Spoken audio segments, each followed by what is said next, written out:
Greetings and salutations, everybody. Welcome to the best damn movie-related show on the planet Earth, the John Campea Show, coming to you from right here on my YouTube channel. I'm, of course, your host, John Campea. It's an awesome honor and privilege, as it is every day, to have you, my international friends, joining me as we talk about our favorite things in the world, movies and movie news and all sorts of good stuff. And joining us here today on this fine Monday is the equally as fine Mr. Robert Meyer Burnett. Robert, how you doing, sir? I'm fine. Ooh. Yes. Why, thank you, John. I'll be the fine... What am I? You're the master of Fun Wonder. That's right. And fine, apparently. And also joining us, of course, is Kris Carr on this Monday. Kris, how you doing? I'm doing great. I had the best barbecue this weekend. I'm so excited to be here, starting the week out strong with lots and lots of red meat in my tummy. So many places to go with that. All right, guys, listen, we do have a lot of things that we need to talk about here today. And we got a couple things to get to right off the top, and we're going to start with this. One of the horror films, even though this year has not been the greatest year ever for horror, we've got another one coming that I think has got a lot of promise, and that's the new one starring Ewan McGregor. It's the follow-up to The Shining. We got Dr. Sleep, and a brand new trailer for Dr. Sleep debuted this weekend. And I'll tell you what, I've been fascinated by the notion of this, because I'm not familiar with the book. I'm not familiar with the book at all. So to find out that Stephen King did a follow-up to The Shining about the adult kid who was there, now dealing with it, sounded very interesting. You added Ewan McGregor to that. Sounds equally interesting. The first trailer I thought was pretty solid. This trailer made this movie a must-watch for me.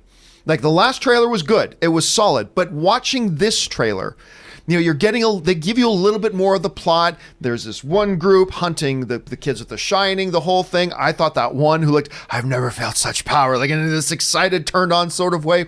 I thought it looked great. I thought it looked creepy. I thought it looked like it's going to have a great amount of tension and fear built into one. It doesn't look like they're going the comedy route with this, which is what a lot of horror films do. And a lot of horror films do it very well, and it's a nice balance of things. But this just looks straight up creepy, and I am loving what we're seeing out of this thing so far. I think this trailer is a winner. It's my favorite one out of the ones they've had so far. Anyway, Rob, you've had a chance to see this. What did you think about it? Bruh. Rebecca Ferguson in her Slash from Guns N' Roses hat. That's exactly what I thought. That's exactly what I thought. I don't care. I read the book. I like the book. I did like the book. I don't care what happens in this movie. I just want to watch Rebecca Ferguson for 2.5 hours. They should make a spin-off movie about her character. I loved her. I already love her. Mm-hmm. But my God, that hat. Whoever decided to put that Slash hat on her, they knew what they were doing. But no, I think the movie looks really great. I love the use of all the original iconography. It's really funny because they've really made a sequel not to The Shining, which is what the book was, but they've made a sequel to Stanley Kubrick's version of The Shining, which I think, because Kubrick's version of The Shining is very different than the book. And famously, Stephen King was not a fan of Kubrick's version of The Shining, but I love how they've embraced all of the iconography from Kubrick's movie, even the music. There's different variations on that. Yeah. And I just think that I can't wait to see this movie, if only because Stanley Kubrick's my favorite director and Stephen King is one of my favorite authors. And Ewan McGregor looks great in this, but Rebecca Ferguson, man, that's what I'm talking about. Kris, you had a chance to see this trailer. What did you think of it? Rebecca Ferguson got me so excited about this. And I love Ewan McGregor. I'm so excited to have him as Danny Torrance. I'm so pumped. Because The Shining is a scary movie I watched, you guys. That's one that I like and enjoyed. And I don't. Oh, they freak me out so much. We were talking about it earlier. I'm so pumped about this. I think everything looks really, really cool. I'm also not familiar with the sequel from the book. I read The Shining, which, like Rob was saying, is very different from the film, but I never read this second follow-up book, and I don't think I'm going to, honestly. I think I'm going to watch the movie first, which I don't usually do, and see how I enjoy that and view it as a standalone piece to Kubrick's piece. So there you go. Pumped. I mean, I thought the trailer was great, and I'm not a huge into horror films. Like, I like good horror films. So I'm not like huge in them. And I thought this looked outstanding. Question is, guys, what did you think about this trailer for The Shining, for Dr. Sleep? Jump down in the comment section, and let us know what you guys think about it. All right. With that down, let's move in to a second off the top. And that is this. Rian Johnson is a name that's been around and a very big name in the movie world, often for very great reasons. Sometimes for not so very good reasons.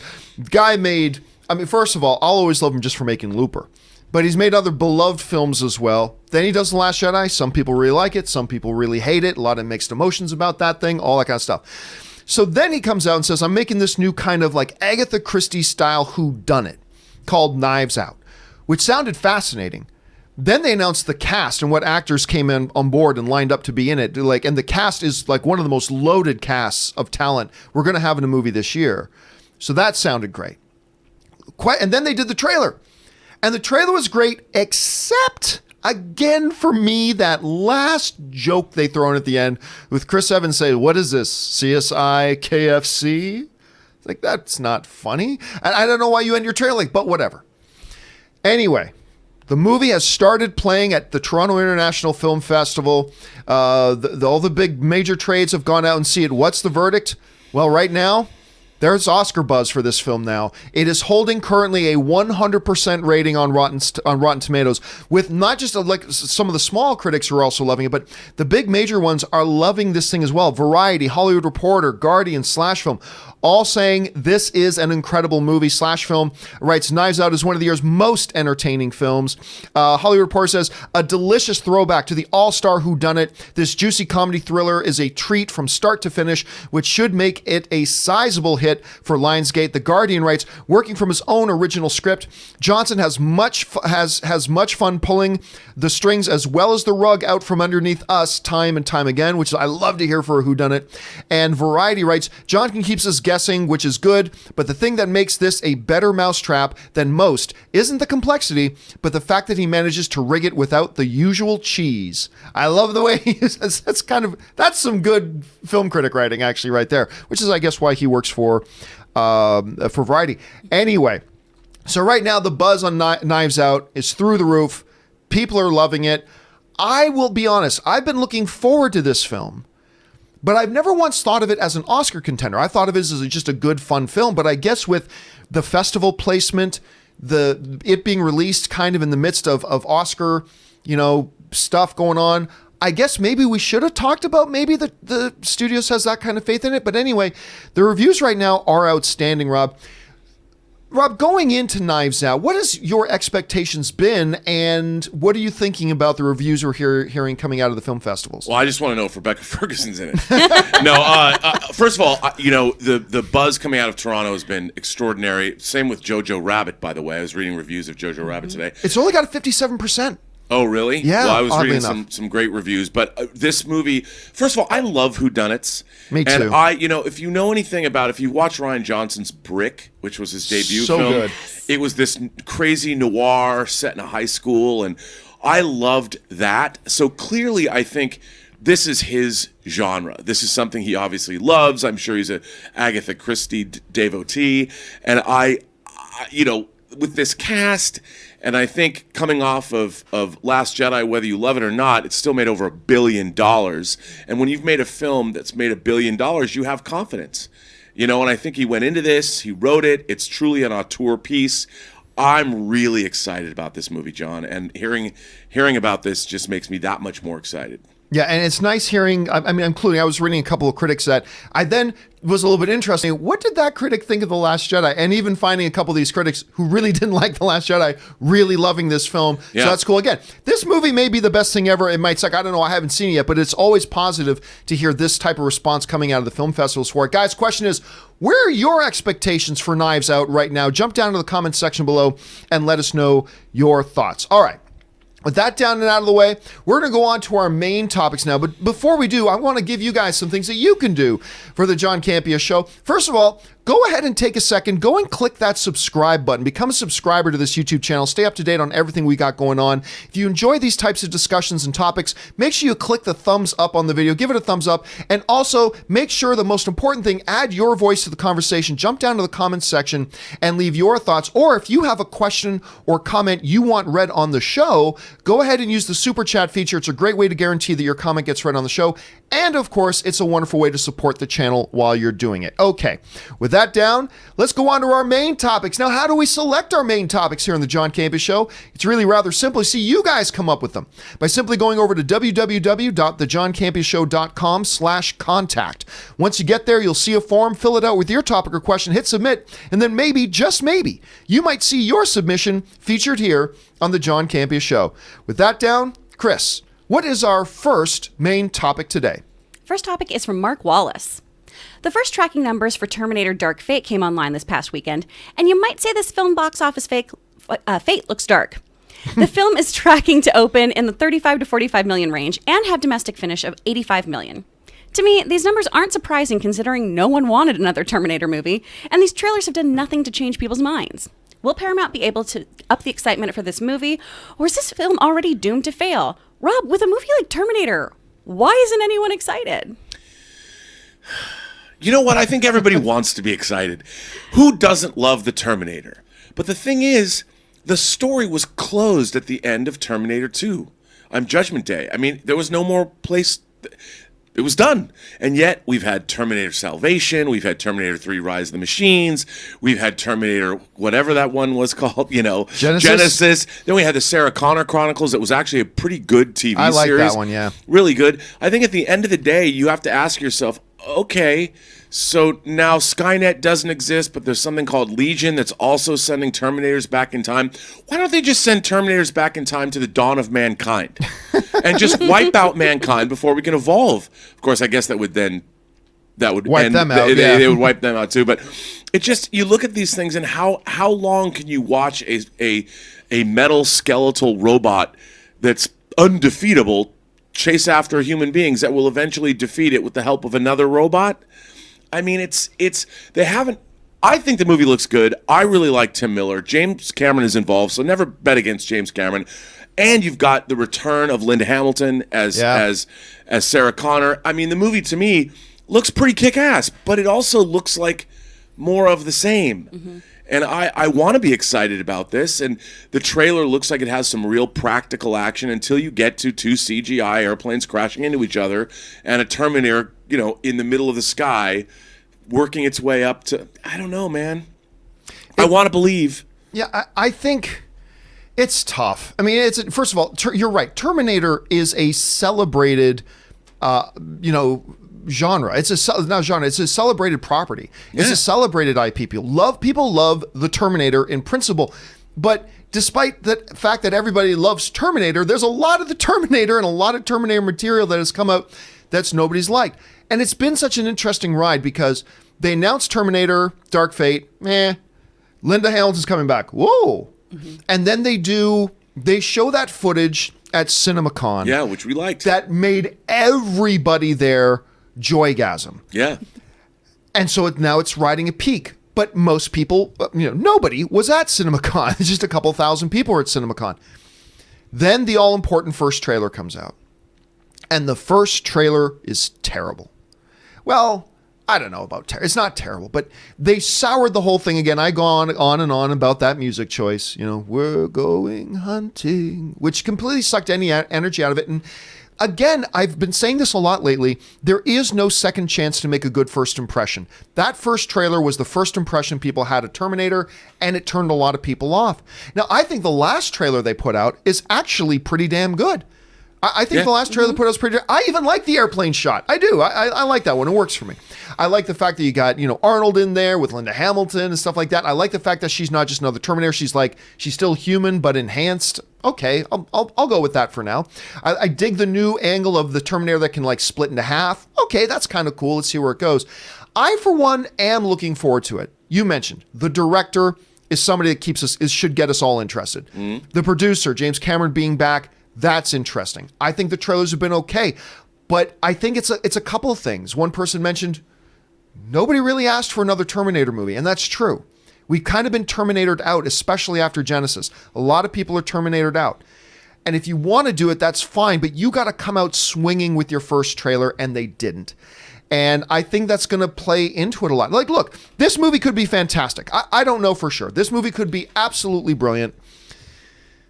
But right now, I just don't hear people being excited about it. And for all the reasons you mentioned, Rob, that I mentioned, and that our writer mentioned, that could be it. I guess the question is, guys, are you feeling some excitement? Because a lot of us aren't feeling any excitement for this. And if you're not, what do you attribute that to? Why do you think there's not a lot of excitement for this movie right now? I think like the last trailer is really good, but that wasn't enough to get things buzzing. What do you think about that? Jump down to the comment section below and let us know your thoughts. All right.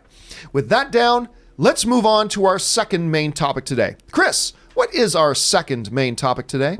This is from Danny Andrews. The box office this weekend was completely dominated by It Chapter 2. Nothing else even made 1/10 of what it made. But it also made like 30 million less than It Chapter 1 did. So how do we look at this? Is It Chapter 2 a success or a disappointment? Thanks. How would you look at those numbers and how would you rate that movie? Yeah, it's always funny when you get a follow-up movie to something that was not only a huge success, but a surprise huge success like It. It was wonderful. I loved that movie. You guys know I'm not all that thrilled with It Chapter 2. I didn't think It Chapter 2 was all that good. The first It, absolutely fantastic. So how do we look at these results? Well, okay. To put things back into perspective here, It Chapter 1 opened to $123.4 million, shattering all sorts of records. And then it went on in total to make $700 million, which, if I'm not mistaken, is the highest grossing horror film of all time, if I'm not mistaken. At $700.3 million. Fantastic. So now here comes It Chapter 2. With all the buzz about the first one, the fact that everybody loved it, all that kind of stuff, a lot of people thought it could open equally as big or maybe even bigger. Instead, it comes in at $91 million. That's over $30 million less than the first one. What does that mean for its worldwide total? We're not sure. We're going to have to wait and find out. So the question becomes, then is It Chapter 2 a hit or is it a disappointment at the box office? I'm going to say this. You guys know I do not like this movie. I thought they dropped the ball on just too many different things about it. But of course it's a hit. I don't care what It Chapter 1 opened to. This thing opened to $91 million for an R-rated horror movie. Are you effing kidding me? Of course it's a hit. But John, the first one only made 223. I get that, but that was a surprise. That success in no way means this isn't equally a success. I often equate it to this. Usain Bolt runs an 100-meter dash at the Olympics, wins the gold medal. And then he runs in the next Olympics, wins the gold medal again. But it was a little bit slower than his last Olympics. I don't know, Usain Bolt, do you think this was a disappointing Olympics? What the F are you talking about? He won the gold medal. This thing's an R-rated horror movie that opened to $91 million. I don't even like this movie. But you have to be showing extreme bias to try to look at this number and say, oh boy, did It Chapter 2 not fulfill? Yes, it did. Now, granted, the more important thing to me is the movie good or not? And I didn't think it was good. But that doesn't mean I'm going to put on some rose-colored glasses and goes, well, I'm going to now look for a way to say that its opening wasn't. I love that voice, by the way. You should do more of that. I should. Yeah. Anne doesn't like it so much. But I mean, yes, $91 million opening is a hit. Is it as good as last one? No, but that thing was astronomical. It broke all the records and blah, blah, blah, blah. That suddenly doesn't mean, look, you look at a movie, you need to judge it and its accomplishments on its own merits. Now, are there some people at Warner Brothers who maybe feel a little bit disappointed because maybe they were thinking it was going to make more? Okay, sure. But that doesn't change the fact this is an R-rated horror movie that opened to $91 million. It is a hit in the whole question of, is this a disappointment or a hit? No question to me, it's a hit. Rob, what do you think about it? Look, I couldn't agree with you more. And I think that the factor is that you're discussing, I don't think this movie is as good as the first film was.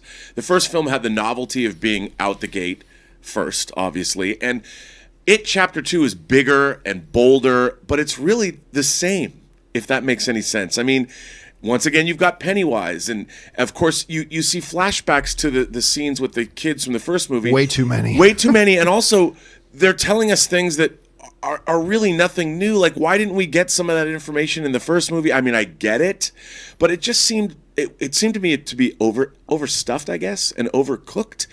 And it looks good. I liked a lot of. There's some bonkers stuff in here that I really, really enjoyed seeing. But when I was watching it, even I was like, okay, where's the new? You know, there's some interesting new gags and set pieces, and Pennywise's Bill Skarsgård is great. It's Bill Skarsgård? Yeah. He's great. And I love, but enough. Like it's 6 hours of this, 5 hours of this with the two movies. And I think once you get over that initial shock of seeing a gigantic version of it as opposed to the TV miniseries version, it's just kind of more of the same, and it never reached a plateau where I was like, "Oh my God!"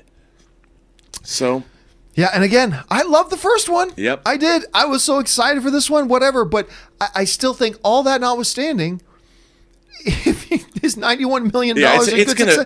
It clearly is. And I've talked to a lot of people that have liked it a lot. You know? Yeah, me too. Because I put up my initial reaction coming out of it and saying, guys, I wanted to like this, but I just didn't. And I got a number of people who agreed with me, but also a lot of people saying, man, John, I really enjoyed it, which is great, which is perfect. That's great. That's the subjectivity of film. But the question here is, guys, what do you think about the opening weekend box office performance of it? I think there's just no way to look at it but it being a hit, but maybe some of you feel different. Jump down to the comments section below and let us know your thoughts. All right. With that down, let's now move on to our third main topic today. Kris, what is our third main topic today? Third topic is from Maxie S. Hi, JC and crew. The upcoming Joker movie had just won the Golden Lion at Venice. Is this more significant than last year's Oscar nomination for Black Panther? Over under 25% Joker will win the Best Picture Oscar. Hashtag bring on the filthy. Well, okay. Yeah, this of course broke over the weekend. Joker, which has been... I still remember being at Comic-Con last year and they broke the news about Joker and become official. And I'm like, this is brilliant because I love the idea of a standalone film. I loved it being outside of the DCEU. I love the people they were bringing on board. I actually like the director that was being attached. A lot of people were questioning, really, Hangover guys? But whatever. I thought this was going to be great. And everybody pretends this didn't happen now, but it did. There was so much backlash. It's not going to make any sense if it's not in the DCEU. You can't do a Joker movie without Batman. We're just like they used to say, you can't do a Venom movie without Spider-Man. Well, this isn't going to work. Now everybody's on the Joker train. Everybody is on the Joker train. And it has now won. First of all, it was a big deal to us when we talked about how Joker was going into the Venice Film Festival. That's a very high auteur kind of festival, one of the most prestigious and one of the top two most prestigious film festivals in the world. Everybody was very excited about it going in there, but now it won up that, and it actually won the Golden Lion. That's the top prize of the Venice Film Festival, which is huge in and of its own right. Now, they asked in the thing, like, how does that compare to, like, Black Panther's nomination at the Oscars? Well, I mean, on the one hand, an Oscar is more impressive, and it got nominated. I never felt Black Panther should have been nominated in the first place. I thought Black Panther was the third best comic book movie of the year, behind Spider-Man Into the Spider-Verse and Avengers Infinity War. Be that as it may. And, you know, some people may make an argument that a comic book movie that year just got nominated because of the popularity of the genre now and all that kind of stuff. But now we're at Venice, where they don't give a crap about the box office potential of a movie. They don't give a crap about how high profile, because when you go over the list of winners list, a lot of times it's a movie from the Philippines or a movie from Korea that wins the Golden Lion. They're really much into the artistic things. But why is this so important? Why is this so significant? Because when you look at the history, particularly of Hollywood films that actually win, and it's not often that they do, but when they win, they get nominated or win the Academy Awards. Let's look at a couple of examples here, okay? So right now we've got Joker. Will that be nominated? We'll have to wait and see. But last year, the winner was Roma. Got nominated for Best Picture. A lot of people thought it might have won Best Picture. So that got nominated. Year before that, 2017, The Shape of Water won. It went on to win the Academy Award for Best Picture. Now then, again, this is an auteur kind of festival. So then you go back a couple of years and there were films from Philippines, Venezuela, Sweden, Italy, South Korea, Russia, and all that kind of stuff. But when you go to the other previous winners that were from Hollywood and the USA, you're talking about The Wrestler. That won. It got nominated for Best Picture. Before that, you were looking at Brokeback Mountain, which went on to be nominated for Best Picture. So this is nice. On its surface, having something like Joker winning Venice, okay, that sounds great, but when you put it into perspective and understand that the films that win at this festival, particularly the ones that come out of Hollywood and the United States, they go on to get a lot of Oscar success. And I believe this is massively significant. Now, I thought after hearing the reviews coming out about this thing, I thought, okay, this thing's got a chance to be the second comic book-based movie in history to be nominated for Best Picture. Now, I think it's a foregone conclusion.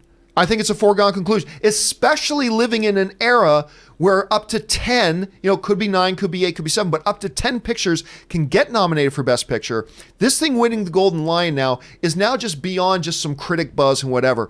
This is a film festival that doesn't give two squirts of piss about how marketable a movie is. They just look for artistic excellence. It wins. I think this thing gets nominated for Best Picture. No question. I'll be shocked to hell if this thing doesn't get nominated for Best Picture, and it'll probably be maybe the most deserving one yet. Anyway, Rob, what do you think, if any, significance exists out of winning the Golden Lion, and how do you think it speaks to its potential for Oscar nominations? Well, I think the most significant thing about this movie is it shows that finally, for the very first time, a movie has completely transcended its comic book origins. And now no longer are people going to say, oh, it's based on a comic book, or oh, we don't have to take it seriously anymore. This is a film that has completely gone above and beyond. It's broken free of the shackles, if you will, of what a comic book genre film is now considered. I think people will not consider this movie. They'll finally say, this isn't just a film that's based on a comic book. This is a great film that has a lot to say about our world today and what's going on and how things really are. And I think people are going to forget. I mean, in 30 years, when people watch this movie, and again, John, this is me talking out of my hiney because I haven't seen it. Right. But from what I have read, and I have read a lot of the reviews, and I've read a lot of the op-ed pieces about this movie, is I would think in 30 years, people are going to be like, oh, is that based on a comic book? Or is Joker a comic book character? I mean, as the world moves on, we think, oh, well, everyone's always going to know that. But will they? I mean, I think this movie is going to be held in a different... It's in a different realm already by winning the Golden Lion than any other comic book film in history. And it's now going to be looked at where people are going to say, you know what, this isn't just a comic book movie. This is a great film regardless of how you look at it. At least having not seen it. That's my impression. And I think that's the most important thing, is that no longer is there is a prejudice against the comic book genre, at least amongst high-end critics.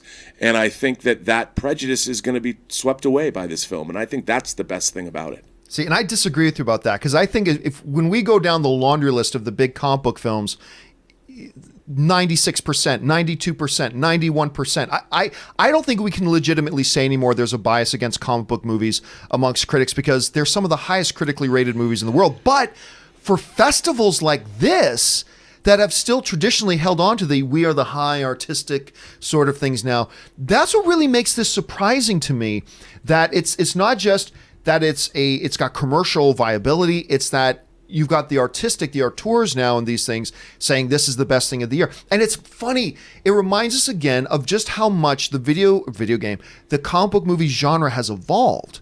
Yeah. Because now, like 2 years ago, or I guess we're going on 3 years ago now, I legit thought the best movie of the year was Logan. And the critics loved Logan, got lauded. It did get nominated for Best Screenplay, which is the first time a comic book movie had ever been nominated for one of the big awards, which is great. Follow-up year, a comic book movie gets nominated for Best Picture. Follow-up year, we're getting nominated again. So we're starting to see not just that the critics and the Academy is warming up to the genre. I think it's also a sign that the genre has legitimately been getting better. And I think that speaks, because you've talked a lot, Rob, about how comic book movies, as great and as fantastic as wonderful they are, they often fail to transcend their own genre. Yeah. And like you pointed out, we're now starting to see that, which I think only, holds really good, big, bold things in the future. But we wanted to make that the topic of today's question of the day. And the question of the day today, guys, is very simply that.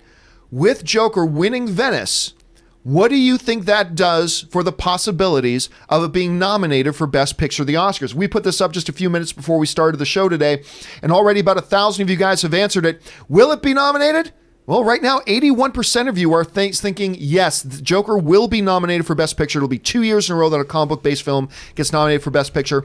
Right now, 19% of you are still thinking, hey, maybe it's too early. Nah, they still won't do it. They're still not into comic book movies enough. It will not be nominated. So that's where it's sitting right now. I'm going to keep this poll up for the rest of the day, guys, for you guys to go on over and answer that simply at my Twitter, which is just at John Campea, which you can see down there. So jump down to the comment section, guys. What do you think? Do you think Joker, especially in light of what's now happened at Venice, will get nominated for Best Picture at the Academy Awards? Let us know your thoughts. All right, with that down, let's move on to the fourth main topic today, sticking on the theory or the topic of Oscars. Kris, what is our fourth main topic today? It's from Greg Forbes.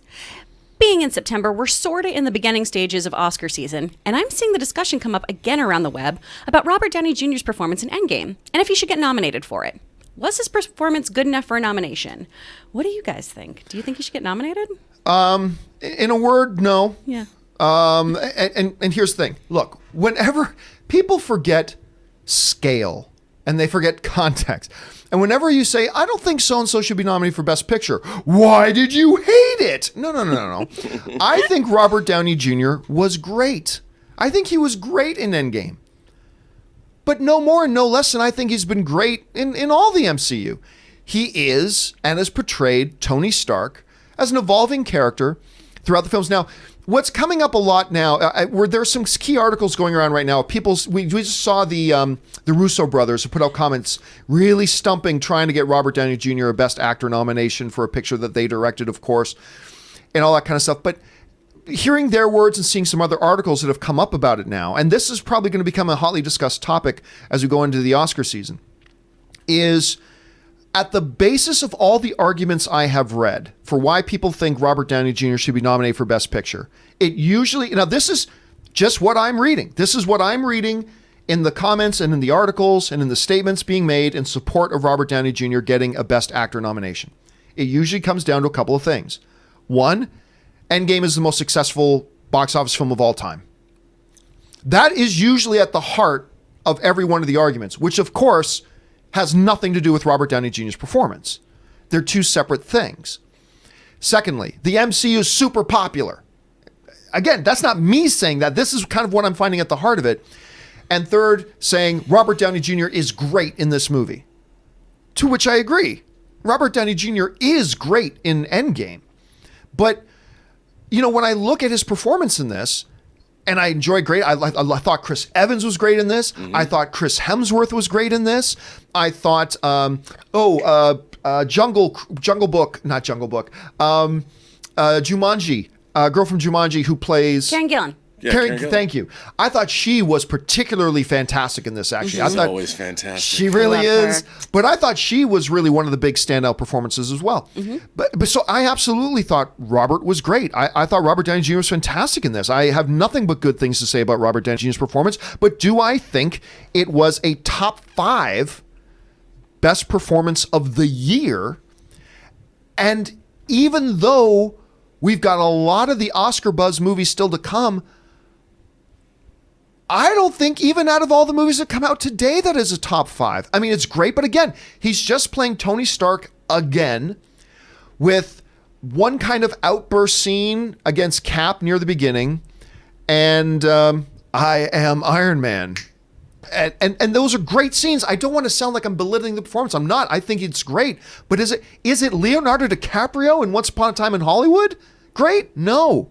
It's not. It's not on the same level as that. And that's obviously all subjective, and it's up to everybody's individual interpretation. I can only speak for myself. Is it stick with the same movie? Is it Brad Pitt level good as Once Upon a Time in Hollywood? No, I don't think it was. So I think Robert Downey Jr. was great in this movie. I see Endgame getting a couple of nominations, mostly for the technical stuff, but still an Oscar's an Oscar.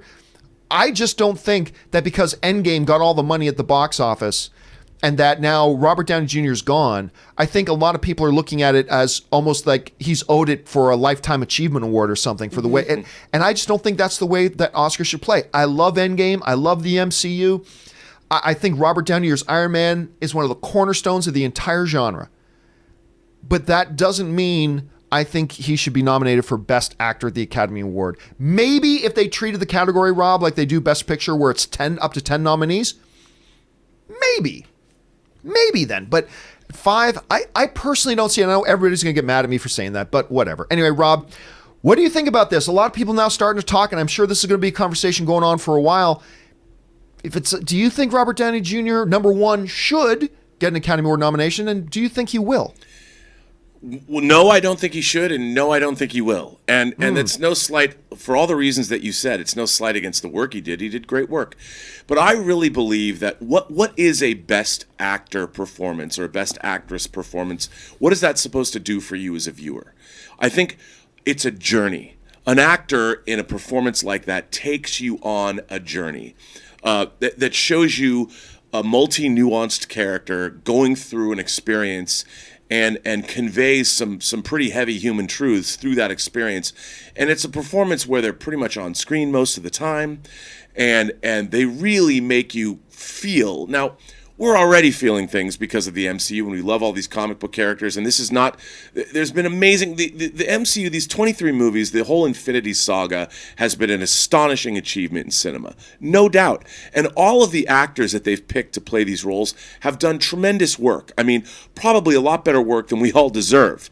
They really took it seriously. The directors, everybody that made these movies great, gave 100%, 110%. But that said, I don't think, one of my favorite movies of all time is All That Jazz. Roy Scheider basically plays a thinly veiled version of director Bob Fosse in the character of Joe Gideon. One of my favorite performances of all time. He's on screen the entire movie pretty much, and he's really taking us somewhere. And he's going through all kinds of emotions. He's facing down his own death, and it is a tour de force performance from an actor. I don't think that we got that from Tony Stark. I don't think the story was about Tony Stark. Certainly it was the end of a journey he's been on since the first MCU film. But is it a worthy performance that's going to get him a Best Actor award? Well, probably not. I don't think he does enough work in the film. The work he did was great, but is there, if anything, maybe a supporting actor nod? But he wasn't the star of the movie. You raise a great point, because it is such a huge ensemble movie that brings up, maybe does the conversation change if we're talking Best Supporting Actor? Does the conversation change to that point? And you know what? Here's the thing to me, Rob. I do not think Robert Downey Jr. should be nominated for an actor. But I'll tell you what. I think there's a chance he does get nominated. And here's why. And it's unfortunate, but I believe there has been in the last couple of years growing pressure on the Academy Awards not to nominate what is best, but to nominate what is popular. Mm-hmm. And we see that played out because they even thought, well, we better create this bullshit category called Best Popular Film, right? And we've seen that. And I believe that's how Black Panther, which I think was the third best comic book movie of the year, got nominated for Best Picture last year. I think we are seeing a growing pressure on the Academy Award to not nominate what's best, but rather nominate what is popular. And there is no doubt of Robert Downey Jr.'s popularity as Tony Stark. I mean, that's obvious, right? So while I don't think he should, I actually think there is a chance they do it. I think there's a chance they might do it on that level, but and I won't be happy about it, but whatever, it is what it is. Question is, guys, what do you think about this? The growing conversation, I'm sure it's going to be around until we get to the Oscar nominees being announced. What do you think? Do you think Robert Downey Jr. should be nominated for the Academy Award? And do you think he will? I want to know what you guys think. Jump down to the comment section below and let us know your thoughts. All right. With that down, let's now move on to our fifth and final main topic today. Kris, what is our fifth and final main topic today? Our final topic is from Robert Burke. Hey, John. Been watching since the AMC days. Nice. I was 9 years old then. Oh, my God. And I'm now 16. How old do you feel? Oh, God. Your influence on my life has been great and led me down a path of huge film fandom and love. Oh, great. That's awesome. Thank you, Robert. My question for you today was this. How big do you think Downton Abbey will open up to? Long-range estimates have it opening from 16 to 21 million, and I can't help but feel like this is the floor. I mean, boomers are going to flock to this like crazy, right? Thank you for all you do.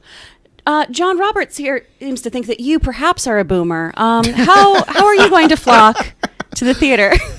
Well, okay, yeah, Downton Abbey. First of all, we've talked in the show. You can't underestimate the impact that this show had on a lot of people. I mean, this became a very surprisingly big show. I mean, even Saturday Night Live did a couple of spoof sketches of Downton Abbey because it really did become quite popular and influential. I was surprised when they said they were going to do a movie. I'm like, really? People are just used to being able to go to it and watch it for free on TV. Just a couple of years after it's done, you're going to do a movie version. But you know what? I think of more people than you think are going to go to it. Now, yes, right now, the site Box Office Pro right now is long-range forecasting, even though it's very close now, to coming up between $14 and $19 million. Now, to put that in perspective, I know we're all used to hearing Star Wars and comic book movie opening weekend numbers, and we're expecting to hear 150, 200. That's actually not bad. When you consider that, you've got other films like Rambo is opening up. That long-range projection is 11 to 16. Abominable, the family film's coming out, 19 to 24. The Addams Family, which is getting a lot of marketing, known IP, 16 to 21. So you've got this film, this little movie based on this little television show that ended up garnering a huge following internationally. And as a movie, which I would think probably wouldn't do all that well, is being projected to open around the same kind of numbers as some popular movie IP. And when you consider that they really didn't spend an awful lot to make this movie, I think this movie's actually going to do pretty well. Is it going to be, Star Wars numbers? No. Is it going to be Spider-Man numbers? No. Will it be James Bond numbers? No. But this is one of those movies that only needs to probably make about $70 million worldwide to be profitable. And on that level, I think it's actually pretty astonishing. And I think it proves people like me wrong who thought, you shouldn't do a Downton Abbey movie. And I think we're going to be proved wrong. And something my wife reminds me of every day. My wife is a total, Downton tea timer. I don't know if that's what Downton Abbey followers call themselves, tea timers. But Anne is a 100% tea timer. She cannot wait to watch this movie. And so, I think for what it is, I think it's going to be pretty successful. Rob, what do you feel about this? Do you feel anybody getting excited about it? How do you think it's going to do? Oh, I think people are excited about this movie. I mean, it was one of those shows where everybody was talking about that show. Yeah. And I think that never underestimate the power that something like this has. Plus, it looks pretty sumptuous. Like, the trailers... John, I have never seen an episode of Downton Abbey. Really? Never seen an episode. I understand, what the show is about, but even when I watch this trailer, I'm like... oh, the Queen's going to come there. I kind of want to know what happens. I'm like, what are they going to do? And I don't understand. Like, I was looking at these characters. I know if I watched the show, I'd probably be like, oh, look who's back. No clue. I know they went to someone's house to get somebody back to come back to help the thing and whatever. I understand something's going on there. And because I talked to people that were really excited about it. So I'm going to go. It makes me want to watch. I think I'm going to have to do a Downton Abbey binge watch. How many seasons is it? 4?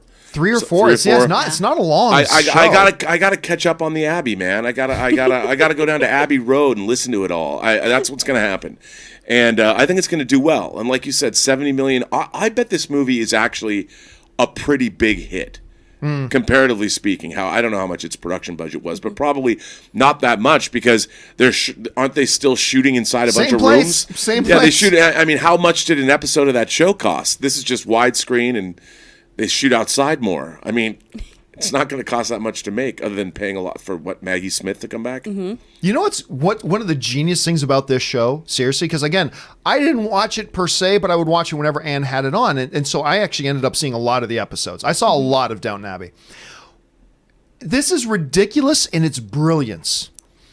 They made the most mundane things the highest of drama. Like, this is hyperbole here. But it's likened unto this. We cannot find Lord Grantham's favorite black shoes. Dun, dun, dun. And it's like, that wasn't actually one of the episodes, but it's stuff like that. And they somehow make it feel like this is really important and the drama that surrounds the whole idea. And sometimes they do headier stuff, like one of the characters one year was accused of a murder they didn't commit and all that kind of stuff. But for a lot of parts, it was just like daily life. And we just became fascinated by the characters. And they had this incredible skill of taking what to a lot of big movies would be mundane. Even this movie. Somebody's coming to dinner. quick, go get whatever the main butler's name was. I can't remember his name. Oh, is that who that dude Mr. is? Carson, that's him. Quick, we need Mr. Carson to properly prepare for this dinner party. That's what the point of this movie is, and they're making it like the most important thing in the world, and it's genius. I don't know. Kris, you're seeing things about this. Number one, should they have made this movie, and how do you think it's going to do? They definitely should have made this movie. In PBS's 45-year history, this is the most watched show they've ever had. Wow. This became a cultural phenomenon, and it was wildly successful here in the U.S. because people are obsessed with English culture and manners and class war and wage disparity. Like, this show was able to straddle everyday life and soap opera-like situations and really get people to tune into it. My dad was watching this show with my mom, like, because he was like you, and he'd be like, oh, what you watching, Marie? I guess I'll watch a little bit of it. But it draws you in. He was so fascinated by the things that were happening with the downstairs people. And it's a really, really well-done show with Maggie Smith being all sassy. Let me ask you, do they ever do any, like, Hammer horror and have, like, one of, say, or Barnabas Collins from Dark Shadows? Do they have a vampire show up in any episode? Like, well-dressed, just I think you're just hanging gonna out have at the to Abbey? watch. You're just going to have to keep binging, Rob, until you hope you find a vampire. Just like one genre episode, like a special episode for Halloween. Who comes to the Abbey? We'll do what everybody else does. A musical episode. No, they don't do that. They just... What's that, like, the most popular, longest-running soap opera of all time that's out of the UK? It's like 23... EastEnders? Whatever, something like that. They find a way to make the everyday life of these people seem absolutely engrossing and fascinating. It's crazy. And now the Queen is coming to dinner. I don't know. Question is, guys, what do you think about this? Do you think, I think there's probably a lot of you who watch the show who are probably not all that interested in it, but maybe a surprising number of you are. How do you think this thing's going to do? Jump down to the comment section below and let us know your thoughts. All right, guys. That wraps up all of our main topics today. We're now going to go over in just a second here and take the live questions that you guys have been sending in, keeping on with a lot of the topics we've been talking about here already today. We're going to get to those in just a second. But before we do, we're going to take a short 3.5 minute break to stretch our legs, refill our drinks, all that sorts of stuff. So hang tight with us, guys. We'll be right back in 3.5 minutes. We'll see you shortly.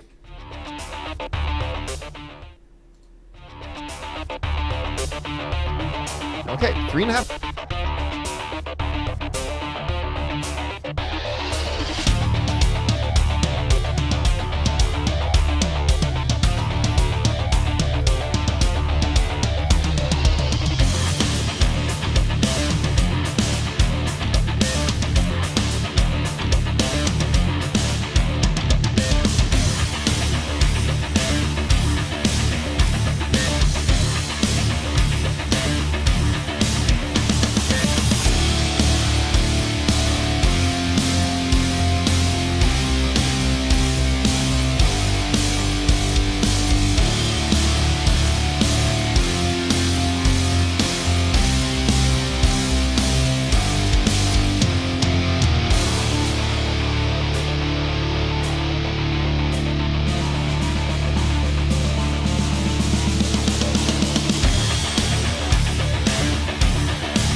And we are back. Thank you guys for your patience while we took a minute here to stretch the legs, refill the drinky poos, and now we are all ready to go. Somebody actually wrote in, I did it on a companion video yesterday, Rob. Somebody wrote in and said, AMC Theaters football, Robert Meyer Burnett and his drinky poo.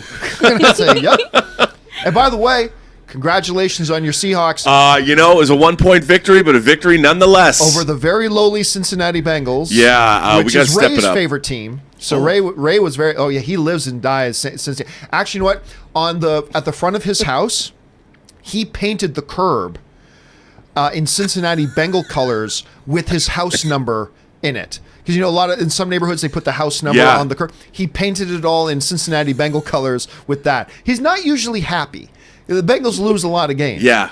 Just want to point out, though, that Tom Brady made his triumphant turn with the perennial contenders, the Steelers, and spanked them. Yeah, he really did. Spanked them. Anyway, big first week in the NFL, but don't worry, guys. We're here to talk about the movie stuff. So let's move over and start taking your live questions that you guys have sent in. And we are going to, I forgot to get this all set up. So let me get this set up here quickly to make sure we've got it properly.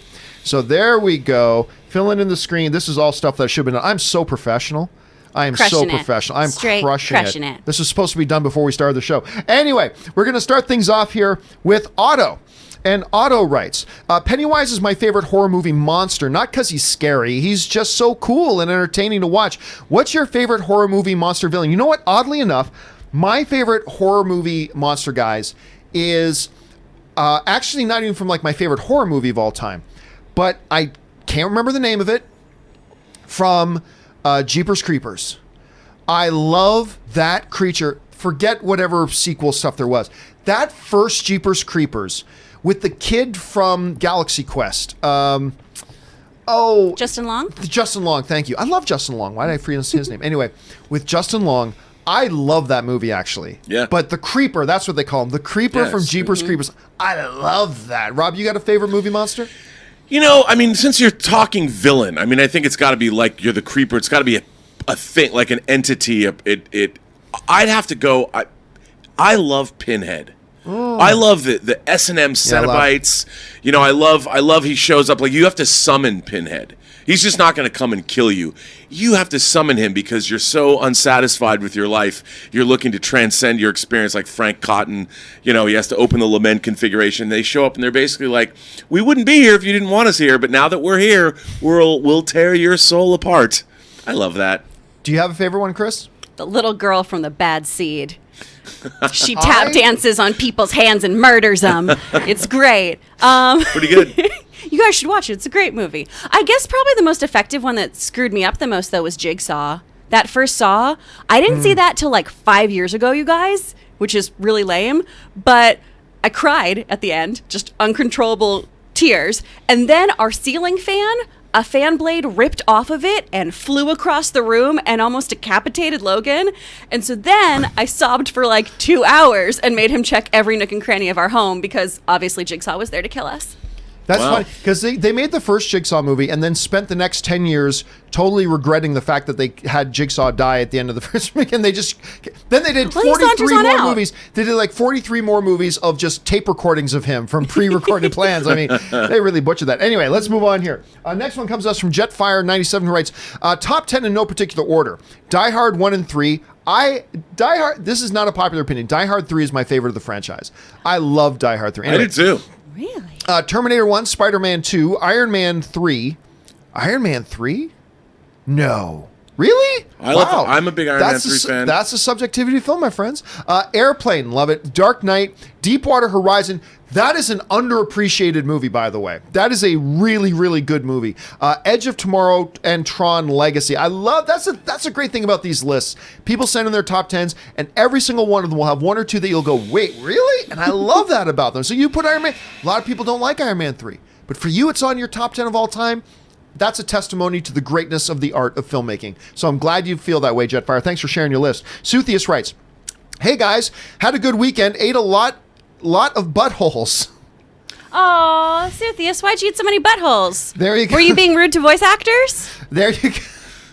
Never deny the power of eating a good butthole. Never deny that power. Because I don't want to kink shame anyone if that's what you're into, but I don't know if you're just taking my advice because you were being rude to actors. Listen, Suthius then also follows over and says, at the age of 34, I finally watched Apocalypse Now. Wow. Seriously, there's a special thing, though, about being able to go back and watch one of the great movies that you've never seen before. I mean, so while some people might look and go, how could you have not seen that till now? To me, I think, oh my God, I'm so jealous you get to watch that for the first time. Exactly. So that's really cool. Suthius then follows up and writes, rewatch opening scene of Dark Phoenix. Best part. I thought the opening scene of Dark Phoenix with the whole space shuttle thing, that wasn't bad. It wasn't bad. But to me, the best part of it is the train sequence at the end. Like that, for a movie that is not good, that is a ridiculously high quality sequence. The whole train act. It's. I would probably say it's in my top 10 favorite action sequences in comic book movie history, and yet it's in a subpar film, which is kind of interesting. So there's that. Rob, how would you compare out the first part of Dark Phoenix, that opening space shuttle thing, to the train one? Anytime. Well, I agree with you. I think both sequences are great, but I love anything to do with space. And I was from the trailers. I was looking forward to that scene. It was fine. It just. That story the comic book story has such a cosmic bent to it, and that was kind of their only real nod to how cosmic it should have got. Mm-hmm. And it just made me lament and kind of wonder what could have been. Yeah. But yeah, you're right. The train sequence was great. I mean, X-Men Dark Phoenix is not a badly made movie. It's just so lackluster. And I compared to the story, and you know what? Over under 50%, I'm going to buy the 4K disc. Well, it's over because I can't not have an X-Men movie on my shelf, and I'll watch it again. Maybe I'll find more to love about it. Probably not, but I did like the opening scene. Best part of that movie is when it's over. Harsh. All right, let's move on here. Nathan Oswald writes, birthdays today, Michelle Williams, 39 years old, Michael Bublé, 44, good Canadian kid, Adam Sandler, 53, Constance Marie, who's Constance Marie again? I can't remember off the top of my head. 54. Hugh Grant is 59. Wow. The heartthrob of the 80s, dude. Jeffrey Combs, 65. Angela Cartwright has turned 67 years old today. Thank you again, Nathan, for sharing. How old's Rebecca Ferguson? That's the theme of today's show. You want me to check her IMDb for you, Rob? When I look into her eyes, I can feel a love restrained. Okay, anyway, Suthius writes, watched Life. I dug it. The alien was kind of scary. I'll be frank with you, I was a little bit disappointed in Life. With that cast, Jake Gyllenhaal, Ryan Reynolds, on and on and on, I expected better. I remember the biggest thing about Life, and the reason people will remember is like everybody thought for sure that was a prequel to Venom. I'm telling you, there were people who were so convinced that it was going to be a prequel to Venom, and of course it was not. I'd like to believe it is now.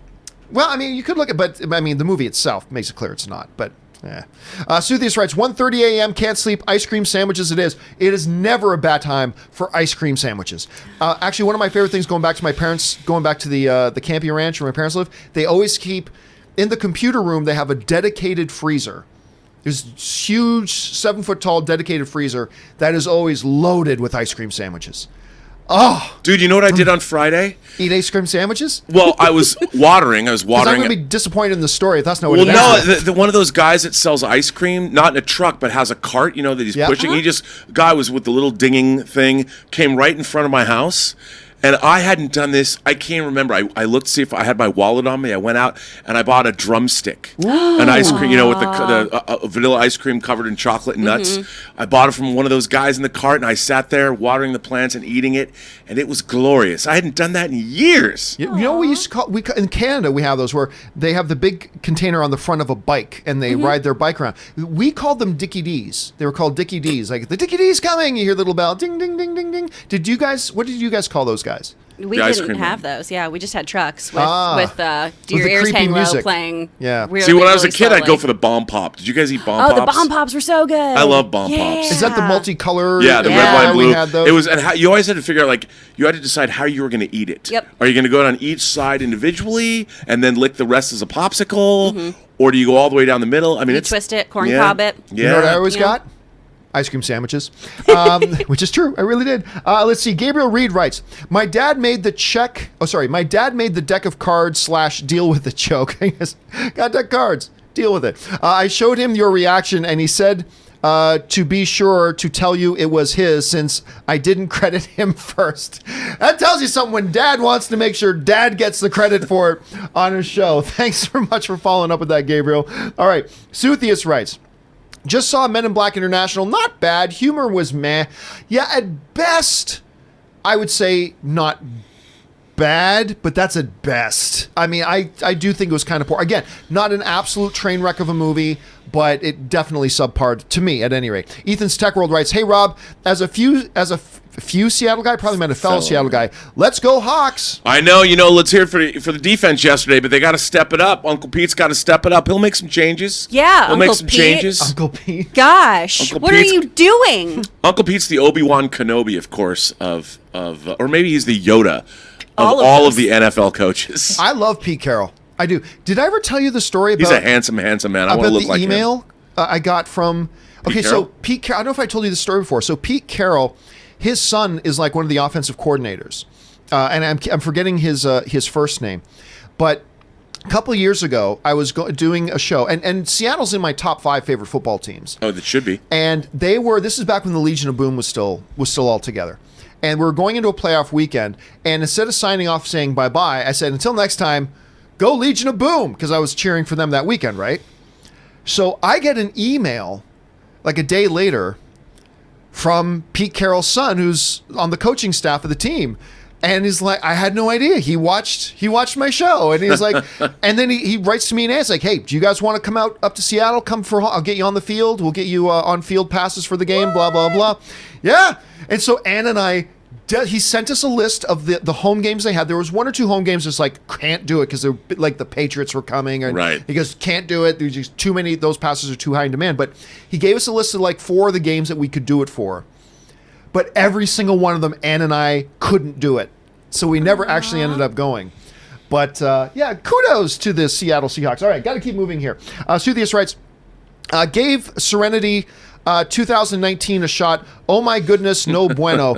Yeah, that one wasn't so good. That, especially the ending of that, is just It's pretty bonkers, though. It is bonkers. I mean, I watched that recently, and I'm like, how did this get made? But it's awesome.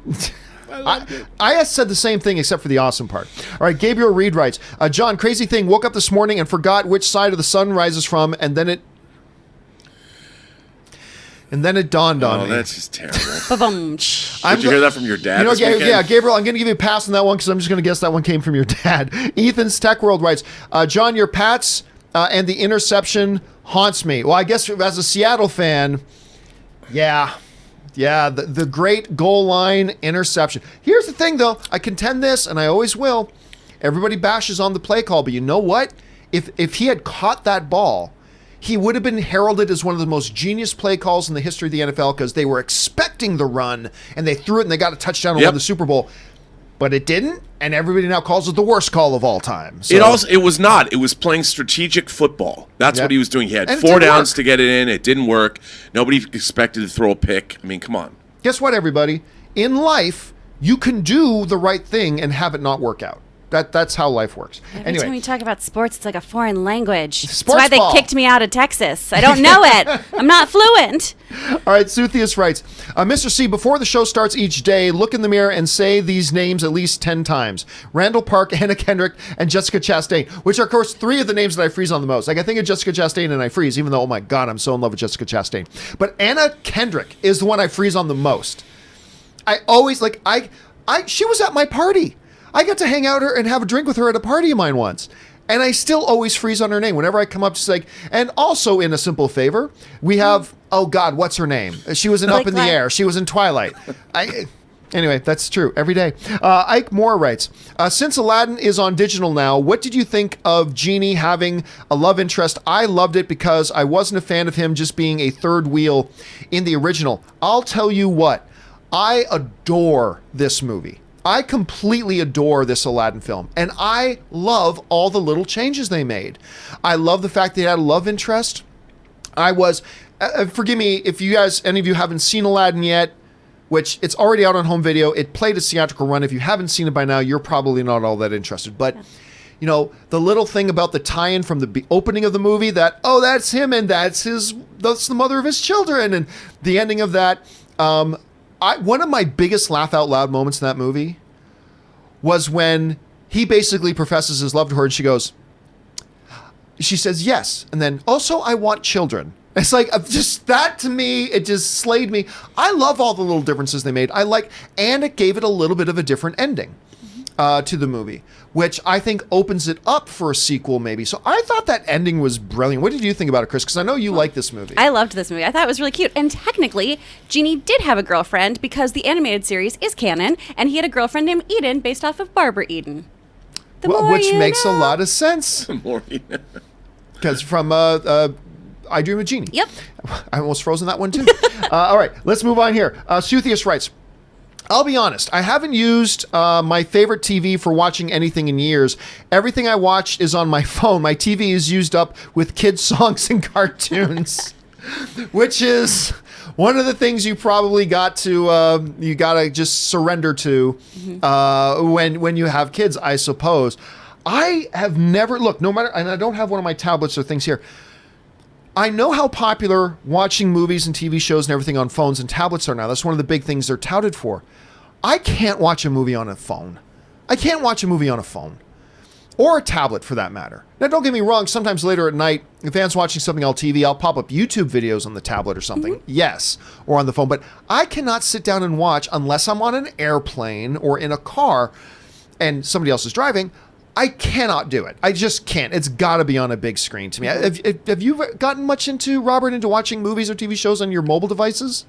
No. And I know it's really popular, but I mean, I've wanted home theater systems since I was a kid, and now we live in a world where we have the greatest. Like, to me, the smallest TV I will just maybe accept to watch movies on is 65 inches. If it's not bigger, size does matter, people. If it ain't bigger, if it's not 65 inches, I ain't watching. Kris, do you have a habit of watching stuff on your mobile device? I mean, YouTube videos, that's kind of it, but not movies. And then sometimes when the SAG screeners come out, you know, I'll watch those on my tablet just because it's like an iMovie thing, you know, or an iTunes thing. But Rob can't put his Blu-rays into an iPhone. Of course he's not doing this. Of course. And no, you can't get 7.1 or 9.1 or 11.1 surround sound. You can't get Dolby Atmos. Why would you deny yourself such wonderful technology when it's there and you don't get to see it? There you go. Or hear it. All right. Shame on you. Next up, Gabriel Reed writes, The Prisoner wishes to say a word. Freedom. The 4K edition is fantastic. Still holds up my top 20 movies for sure. Absolutely. Amistad is in one of my top 20 movies of all time. I actually kind of think it is my favorite Steven Spielberg film. Jaimon Hansu broke onto the scene in that thing. Give us freedom. I mean, it's... but this one, that's not from Amistad. That's from Braveheart. Yeah, I only realized that because he says, give us freedom. But that one is from... And yes, Braveheart is also a top 20 film to me. I love that. You know what's funny? That was on TV a while ago. I was going through my YouTube TV and I came across, I can't remember which network was playing it, and I popped it on and I didn't stop watching it. And I remember I was so overwhelmed with the movie. Now, when it was done, I hopped on social media and I said, guys, This movie is beyond genius and brilliant, and yet people don't talk about it. It's like, where do you see this thing? I said, top 10, top 20, top 50, outside of top 50. And a lot of people put Braveheart outside the top 50. And I'm like, how? How? This movie is so genius. I don't know, Rob, like, maybe, would you put it in the top 50? I love Braveheart. There's a lot. I don't know if I'd put it in top 50. I don't know, but it's a Best Picture winner. I got it in the top 20. I mean, it's a fantastic movie. And by the way, the 4K disc is beautiful. I mean, I don't know if it's Atmos, but it is beautiful. And kudos to you, sir. And by the way, go watch Amistad. Because that movie is also my favorite Steven Spielberg film. Suthius writes, to use or not to use both armrests in theaters. Ooh, that's always tough. See, in the nicer theaters now, like the AMC Prime and at Alamo Drafthouse and stuff like that, everybody has their same two things. That's why I like to sit on the end row in a regular movie theater. I like to sit in the end room so I'm at least guaranteed to have one armrest to myself that I don't have to feel guilty. Otherwise, be courteous, pick one armrest, use it, let somebody beside you use the other one. Suthius writes, I hope a new Eternals character will become beloved. Oh, you hope new Eternals characters will become beloved. Well, it's like everything else, Suthius. Here's just hoping they make a good movie. I mean, if they do, great. That's what we all hope for. Leo Milmet writes, over under 5%, Midsommar, Rocketman, and Booksmart get 2 Oscar nominations each. 3 best of the year. 3 best of the year, in my opinion. Also, saw Farewell and loved it. Nine equals Goat Gammy. If you have not seen the Farewell, you got to see Farewell. Goat Gammy, I love that. I'll be honest with you. I don't see Midsommar getting nominated for anything. To be honest with you, I don't get me wrong. I liked it, but I didn't think it was great. Rocketman is something I really quite enjoyed, but not as much as I've liked previous musical biopics in the last couple of years. It was a good movie, solid movie. I enjoyed it. It's not going to be in my top 15 of the year, probably at the end of the year. Booksmart, on the other hand, is still, as of now, is still my number 1 favorite film of the year. We'll wait to see if that's still the case. I doubt it by the end of the year, but that's where it's at right now. Do you guys see any Academy Award nominated? Midsommar, Rocketman, Booksmart. Do you guys see anything for those? I think Frances Pugh, is that who stars in Midsommar, could get an actress nod. Really? I thought she was astonishing. I don't know, man. If Toni Collette doesn't get nominated for Hereditary, yeah, it's true. I almost fell out of my chair because I thought Toni Collette had a legit chance of winning. I thought, not that she would, but I thought she had a legit chance of winning Best Actress. And when I saw the nominations come out, I'm like, wait, what? Toni Collette didn't get nominated for that? Are you kidding me? I just couldn't believe it. So if she doesn't get nominated for that, I don't know. I think Booksmart will get a writing nomination. And I really liked Rocketman. I thought Taron was really good in it. Taron was quite good in that. I think he could get an acting nom. I think Jason Sudeikis, Olivia Wilde, I think she might get a Best Director nomination. Maybe a screenplay nomination. Screenplay, right? Yeah. I mean, and I kind of hope a Best Picture nomination right now, but we'll have to wait and see. Leo Milmet writes, that was Leo Milmet. Dim Sum 05 writes, with the AMC dine-in, I see no reason for all theaters not to go into the restaurant business. Seems like the next logical step from concessions, in my opinion. I'll tell you what, man. My favorite movie-going experiences right now are, besides just the regular AMC Prime, but AMC dine-in, the iPick, and the Alamo Drafthouse Los Angeles. All 3 of them, big luxury seats. You can call wait staff, full menus, bring you food and drinks, refill your sodas and popcorn. It is a luxury movie-going experience that doesn't even cost as much for me to go to as it does to go to like a AMC Prime screening of a big movie. I mean, it is worth it. And look, not all theaters are ever going to be able to afford to do that, but I'm with you, Dim Sum. Like, if I've got 2 theaters and one is a dine-in, be it AMC, iPick, Alamo, and there's a theater across the street that does maybe $2 or $3 cheaper per ticket, I'm going to the dine-in one every single time. It's just a luxury experience. So I'm with you on that, Dim Sum. Dim Sum also follows it up and writes, top 5 in no particular order: Social Network, Demolition Man, Winter Soldier, Ratatouille. God, I love Ratatouille. But 1 is Spider-Man 2. Respect the hype. Respect the hype, and I like that. Well, I know Rob's going to like the fact that you got Social Network in there. Yeah, but I can't. I mean, I love Social Network, but I can't put that on top 5 list. But I'm not taking away from somebody who does. I love Social Network. I think it's one of the most rewatchable movies I've ever seen. I can't take my eyes away from it when I watch it. But I don't know if it's timeless. Here's the funny thing is, a lot of people have been sending in top 5 and top 10s, and I love reading these lists. Social Network's been on a number of them. Yeah. I've actually been surprised how many people are actually putting Social Network on there because, and God bless your heart for putting Ratatouille on that list. I love that. Suthius writes, Tony Stark and Robert Downey Jr., one and the same. Thor and Chris Hemsworth, one and the same. Peter Quill and Chris Pratt, one and the same. Steve Rogers and Chris Evans, completely opposite. Evans is such a goofball. That's true. Look, there's no denying that Robert Downey Jr. definitely infused a lot of Robert Downey Jr. into Tony Stark. I mean, there's no doubt about that. There's no doubt that Chris Hemsworth infused a lot of Hemsworth into Thor. And they absolutely, they specifically said they were looking for an actor for Star-Lord, that they can infuse that actor's natural personality into the character. So they did that as well. But I agree with you. Captain America is a very different character from Chris Evans. That doesn't mean Evans is a better actor. I don't think this suggests that. But I think maybe for me, one of the reasons why I've been so impressed with him. But I'll tell you what, I love all 4 of those. Robert Downey Jr. is Tony Stark. Hemsworth is Thor. One of my favorites. Captain America is my favorite character in the MCU because of Chris Evans, probably. And Chris Pratt as Star-Lord was a revelation to the world and made that movie a huge hit. So I love all 4 of those. What about you, Rob? Me too. It's funny. Does it matter if an actor is... to me, a great actor is a great actor. And a great actor, just because they're a certain way in real life, doesn't mean they can play that exact same kind of way on camera. It's really hard to do. And I think... I don't know what I'm trying to say, John, but I think they're all great actors. I don't think it takes away from their performance. No, I don't either. That they are much like that character in real life. I don't think that takes away anything. No, because when you're acting, if they're trying to play who they really are in real life, that can also come off as fake. Or it's tough. Authenticity on screen is something that's very hard to do. It's hard to do, and however somebody gets to that place, kudos to them. Chris, you got a favorite out of that list?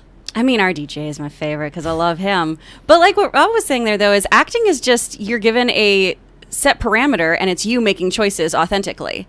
So whether or not you're like your character or not, you're working with the parameters you're given. If your character is like you're still making authentic choices regardless. And that's what makes a good scene. And that's what makes a good actor. Of all those characters, I love Chris Evans as Captain America. He's wonderful. Oh, me too. His Twitter's so delightful, y'all. Just him and his puppy, and gosh, it's just so sweet and pure. I love him. So sweet and pure. Ari Altaris writes, hey guys, I will visit Los Angeles when Skywalker opens. The movie. I am a long life fan. Where would you recommend I'll watch it for a full fanboy experience? I want a memorable communal experience. Thanks. First of all, Ari, bravo, because yes, that's the best.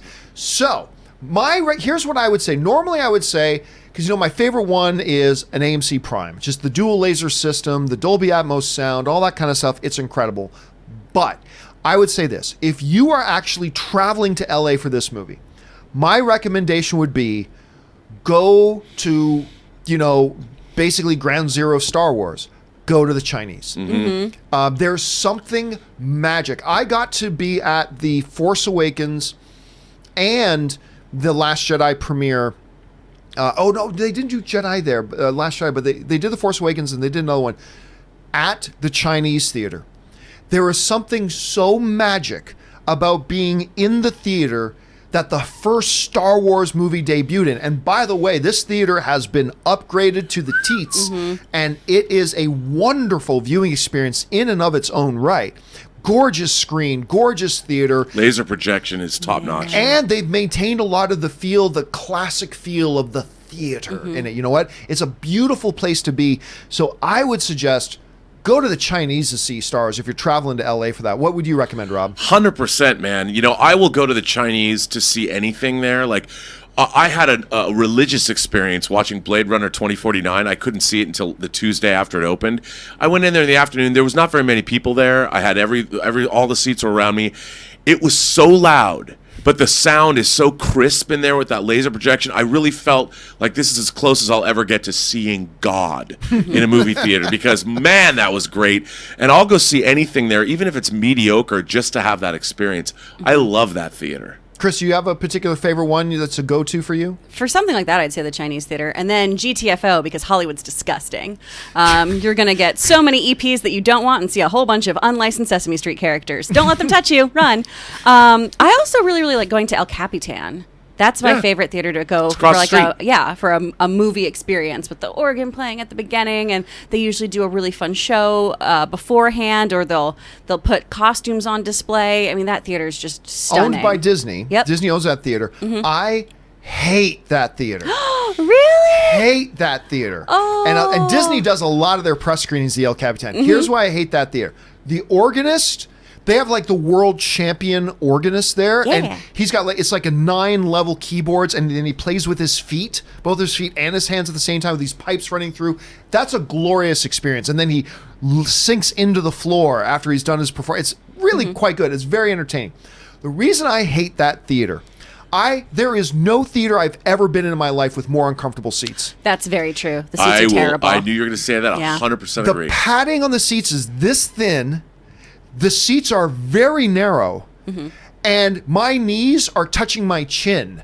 They're really, really, like, heaven help you if somebody needs to get up in the middle of the road to go out. Like, they literally, you don't let them. They either don't let them, or they have to like climb. They got to you're getting a lap dance for free, basically, whenever somebody's got to walk out of the thing. And that's why I love El Capitan. Free lap dance. I also feel that the theater's crushed down. Like, you're too close to the screen. Everything is too constricted in there. But to your point, it is gorgeous. Yeah. Like, you look at the artwork on the ceiling, it's a gorgeous theater.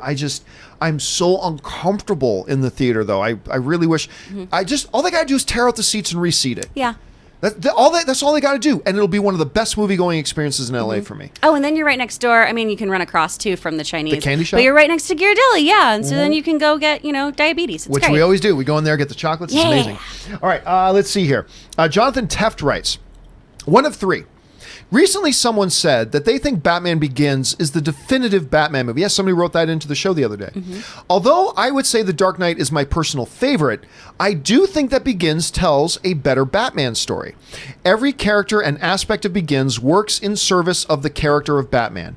In Dark Knight, Joker outshines Batman too much that he becomes a more compelling and engaging character than Batman.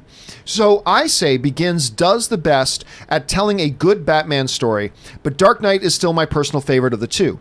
When telling a Batman story, Batman shouldn't be upstaged by the supporting cast. And so going on what Jonathan is saying here, guys, somebody wrote in saying that Batman Begins was their favorite, then it's a quintessential Batman film. And I said, I really like Batman Begins a hell of a lot. It was a great first outing for Christopher Nolan in the Batman world. But that Dark Knight was much better. But Jonathan Teft brings up an interesting angle on that. Because you can make the argument that Dark Knight is more of a Joker movie than it is of a Batman movie. Like, the focal character really, at times in that film, feels like it's the Joker, not Batman. And can you say a Batman movie where Batman is a secondary character is the quintessential Batman movie? Or do you go to something like Batman Begins? And I think Jonathan makes a great observation, where every character, everything that happens services the character of Batman and our understanding of the Batman character in the midst of what he's doing. So it's an interesting point of view. I still don't know that I agree that it is the quintessential Batman movie, but you raise a lot of good points there, and I think it's something to consider. Rob, how would you respond to that? It's a really compelling, I don't know what you call it, but to consider. I think Batman Begins doesn't entirely work. I like the forging of the Batman character as we see, but I don't think the whole storyline quite hangs together, the whole Ra's al Ghul thing, or Ra's al Ghul. It's good, but it's not great. I don't think any of the Christopher Nolan movies completely nail the Batman character. I think you're right in that way, that the Dark Knight is overshadowed, Batman is overshadowed by the Joker.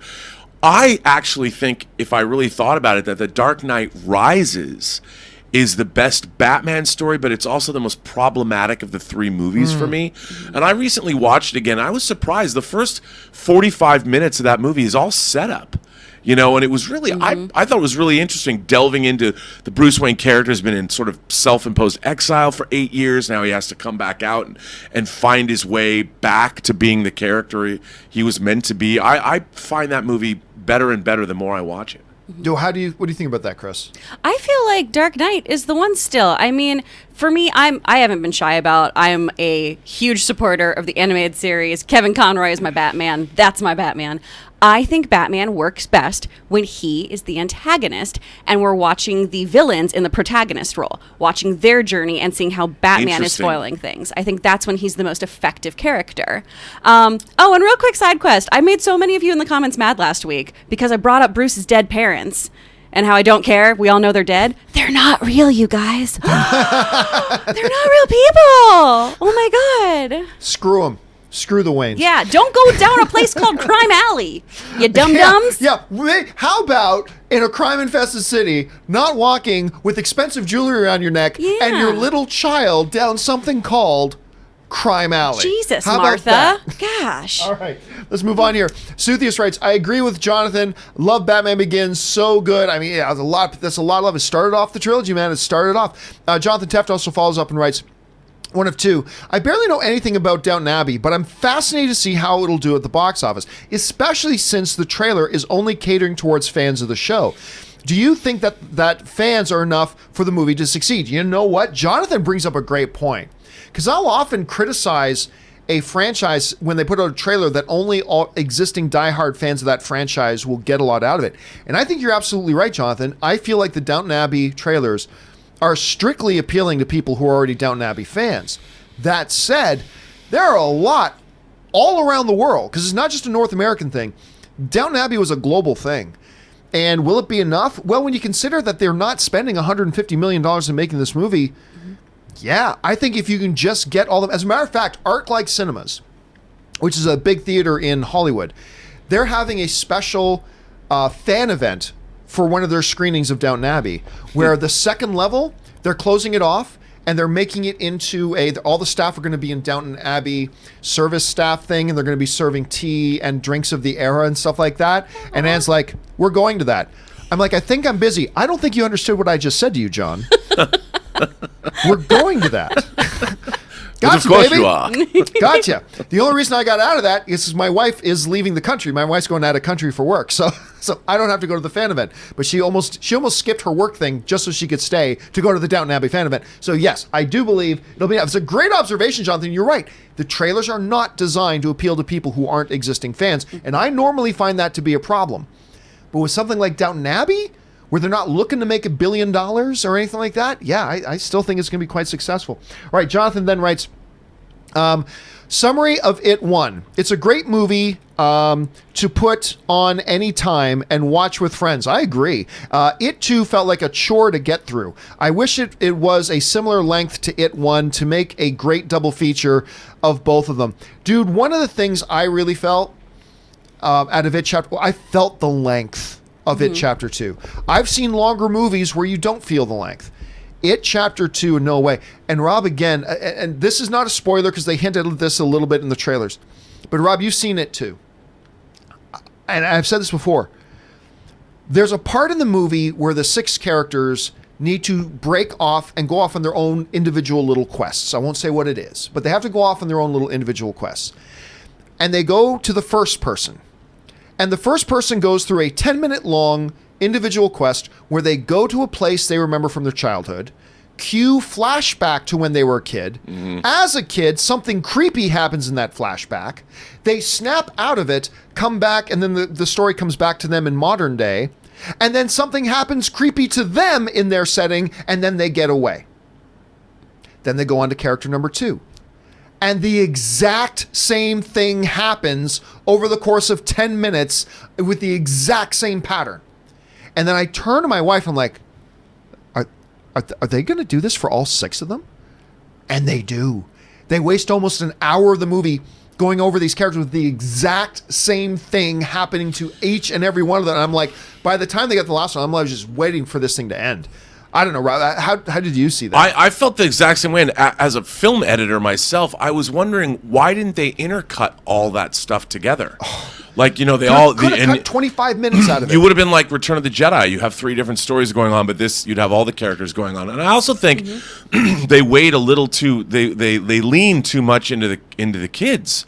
I thought that they were going to just concentrate on the adults because it was weird to see scenes with the kids having things happen to them that weren't in the first movie. Like, we get it. You were tormented as a child. That's what the first movie was about.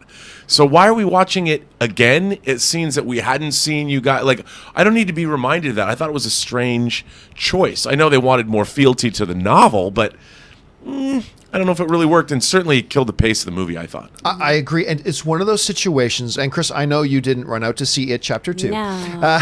But it's one of those things where it feels like, to me, the first one is a surprise hit, and they gave too much leeway to the director to just let the director just go nuts and do whatever they want to do. And I think this is a good example why you shouldn't just let the director do whatever they want to do. You got to put some constraints. Say, you know what, maybe 2 hours and 50 minutes is a little long for this one. Exactly. If you just let the director go, quite often they'll just, it was too much. It's, when you're watching MasterChef and they've put on every expensive ingredient and Gordon's like, no, let's take this it's too back. much. That too much. we all were thinking this was going to happen based on that runtime. I'm so sad that it's turning out to be that. It's I'm not going to see disappointing. that movie. Logan's going by himself today. All right, just a couple more here, then we got to let these guys go. Murray Reich writes, saw it too, and it was not as great as I had hoped. It had many funny moments, especially Bill Hader, just like you're saying, especially Hader. Some interesting kills, some weird moments. I still prefer the kid actors over the adults. Ending was very cheap, 6 out of 10 for you. You know what's funny is that one of you viewers wrote this in and said, you know what I think part of it is? It's just a lot easier to root for a group of kids than it is for a bunch of adults. And I thought about that for a second. It's like, you know what? I didn't think that at the time when I'm watching the movie, but you're right. That's part of the charm. You're rooting for these kids, and maybe that's a part of it. I don't know. How would you respond to that, Rob? I think you're absolutely right. It's the kid. You can't go wrong with kids, and there's something. It's like watching Stand By Me. I just watched Stand By Me. Stephen King, when he tells stories about the group of kids, it's always that group of kids and interacting, and that sort of that innocence lost, and the charm of what it is to be young. Sandlot. Yeah, all that stuff. And I think that there's something really interesting. I think that person is correct in saying that you do root for kids, and the adults aren't as charming. Even though you have Bill Hader and you've got Jessica Chastain and you've got people that I really like, actors that I really like, but yeah, Isaiah Mustafa, I don't know. Yeah, just didn't quite click. All right, final one we're going to ask with Kris and Robert here. Murray Reich writes, my friend of mine has never gone to see a movie in a reclining seat, so I took him to an AMC theater where he loved the red recliners. He was like, I can't go back to the old regular squashing seats. I will tell you what, I remember the first time, I think I was still with AMC, as they were shutting down 2 of the theaters and tearing the seats out. And it was like a several-month-long process. They were turning into this new thing they were going to call AMC Prime. And then the very first movie I went to go see in it was the first time I did leather recliners in a movie theater. And I was sitting in the theater for 5 minutes. I think it was me and Dennis then. I think me and Dennis went to the first time I saw something there. And I remember sitting there, and I turned to Dennis, and I'm like, this ruins me. I will never be happy in a regular movie theater again. And sure enough, to this day, when I go to see a movie at the AMC Burbank 16, if it's playing in one of the other 14 theaters, because it's got 2 of the theaters have full leather recliner seats. The AMC 6 and the AMC 8 are all leather recliners. But anyway, I'm like, whenever I have to go to see a movie there now and it's not in one of the recliner theaters, I'm like, aw. I mean, hashtag first world problems, for sure. But I got absolutely ruined for those, because now I'm like, if it's not AMC Prime or iPick or Alamo Drafthouse, it's a subpar movie-going theater experience. I mean, we've just been ruined for this stuff. Kris, do you really notice it now, or is it not such a big thing to you now? Oh my God, it's so wonderful. It's so nice. You just hit that recliner button. You're like, this is the height of luxury. It's so good. And if I want to go to an event, I will go sit in the uncomfortable seats somewhere else, as long as I'm seeing, Kermit the Frog opening up the Muppets or something like that. I will sit in a terrible little seat. But if I'm seeing a regular movie, I want to sit back there with my dibs, feet up. Keep your shoes on, also, everyone else. It's so gross when everyone does the recliners and they take their shoes off in the movie. You're disgusting. How dare you? It's not your house. I do it. What? John, no! I do it. No. I'm like, this is now my living room, y'all. And I'm just like... man. It like ruined my Doctor Strange experience. I may or may not take my pants off, too. I'm not saying, I mean, live your life, but your shoes. Yeah, Rob, you know what's funny, though? It's not funny. One of the most popular theaters in all of Los Angeles, the ArcLight Hollywood, they're actually one of the few like big major theater, and they don't have any, but they got very comfortable seating. Like their chairs outside of the cinema dome. Oh yeah, no, the chairs are actually very, very good. They've got very comfortable seating. I actually love the food they serve there. They've got a great bar. Caramel they have corn. a great bar. Like they've got a bolognese there that I love, and they've got this popcorn chicken that they serve with bell peppers and stuff in it. I've had that. Really good stuff. Really, and they've kept that food for a long time because it's good. All right, guys, listen, we're going to keep going here and answer questions for another half hour or so, but it is time for us to bid adieu to Kris, who's got things she's got to do, and Robert, who's always got a million things to do. So, Robert, first of all, thanks so much for being here, buddy. Listen, where can people find you online doing your thing? Well, I am delivering fun and wonder on Twitter at BurnettRM, on Instagram at RMBurnett, or on my own YouTube channel, The Burnettwork, and its adjacent website, theburnettwork.net. And, of course, Kris Carr. Where can people find you, Kris? You can find me at actor Kris Carr on Twitter and Instagram. And today at 3 p.m., you can find me live on Nerdwire talking about the Emmy-nominated cartoons for the year. And guys, thank you so much. Rob, we'll see you again tomorrow. Kris, we'll see you on Wednesday. So thanks so much for being here, guys. All right. As for the rest of us, we still got a lot more questions to get through and another half hour to go. So let's keep this thing rolling here. All right. Murray Reich writes, that old lady scene in It Chapter 2, can't unsee that now. I'm telling you what, that's in full. They showed us that scene at CinemaCon, and that's the one that made us go, this movie's going to be awesome. Unfortunately, to me, the rest of the movie doesn't live up to that scene, but oh my God. I can criticize whatever I want about that movie. That scene is baller. That scene is still amazing, even though I don't like the movie overall, but it's great. Suthius writes, wifey and I's 12th year yesterday. She still tolerates me. Dude, happy anniversary to you guys. You guys got a couple of years on me and Ann still, but that is awesome. 12 years. Happy anniversary to the both of you. I almost feel like breaking out into that Flintstone song. Happy anniversary. The CTB channel writes, what's up, guys? I liked it too, but I hope Pennywise doesn't have a YouTube channel. The comments section would be a major problem for him. If you're talking about the ending of the film without going into spoilers, I can't really comment on that much. Nathan Oswald writes, it saddens me when people only know the Bee Gees from Saturday Night Fever. Don't get me wrong, that album is freaking amazing, but they have tons of other songs. Most of my faves are from the 80s and 90s. And a lot of people forget, Nathan, because somebody brought up their favorite bands the other day, and it might have been Nathan or it might have been somebody else who mentioned that the Bee Gees is actually amongst their favorite bands. They are, like, if not then they're in the top list of, like, the most successful musical groups of all time. And a lot of people forget about that, so it's good that you point that out, Nathan. All right. David Tapia writes, one of two. I watched an NFL game at AMC. I would have, except none of the games I was really all that interested in that they played. Overall, I liked it. Beware that similar to a bar, people cheer, talk, and have phones out during the game. AMC uses DirecTV Sunday tickets, so can't air local teams, which is understandable. And you know what, David? I'll be honest with you. I like a sports bar atmosphere for watching games.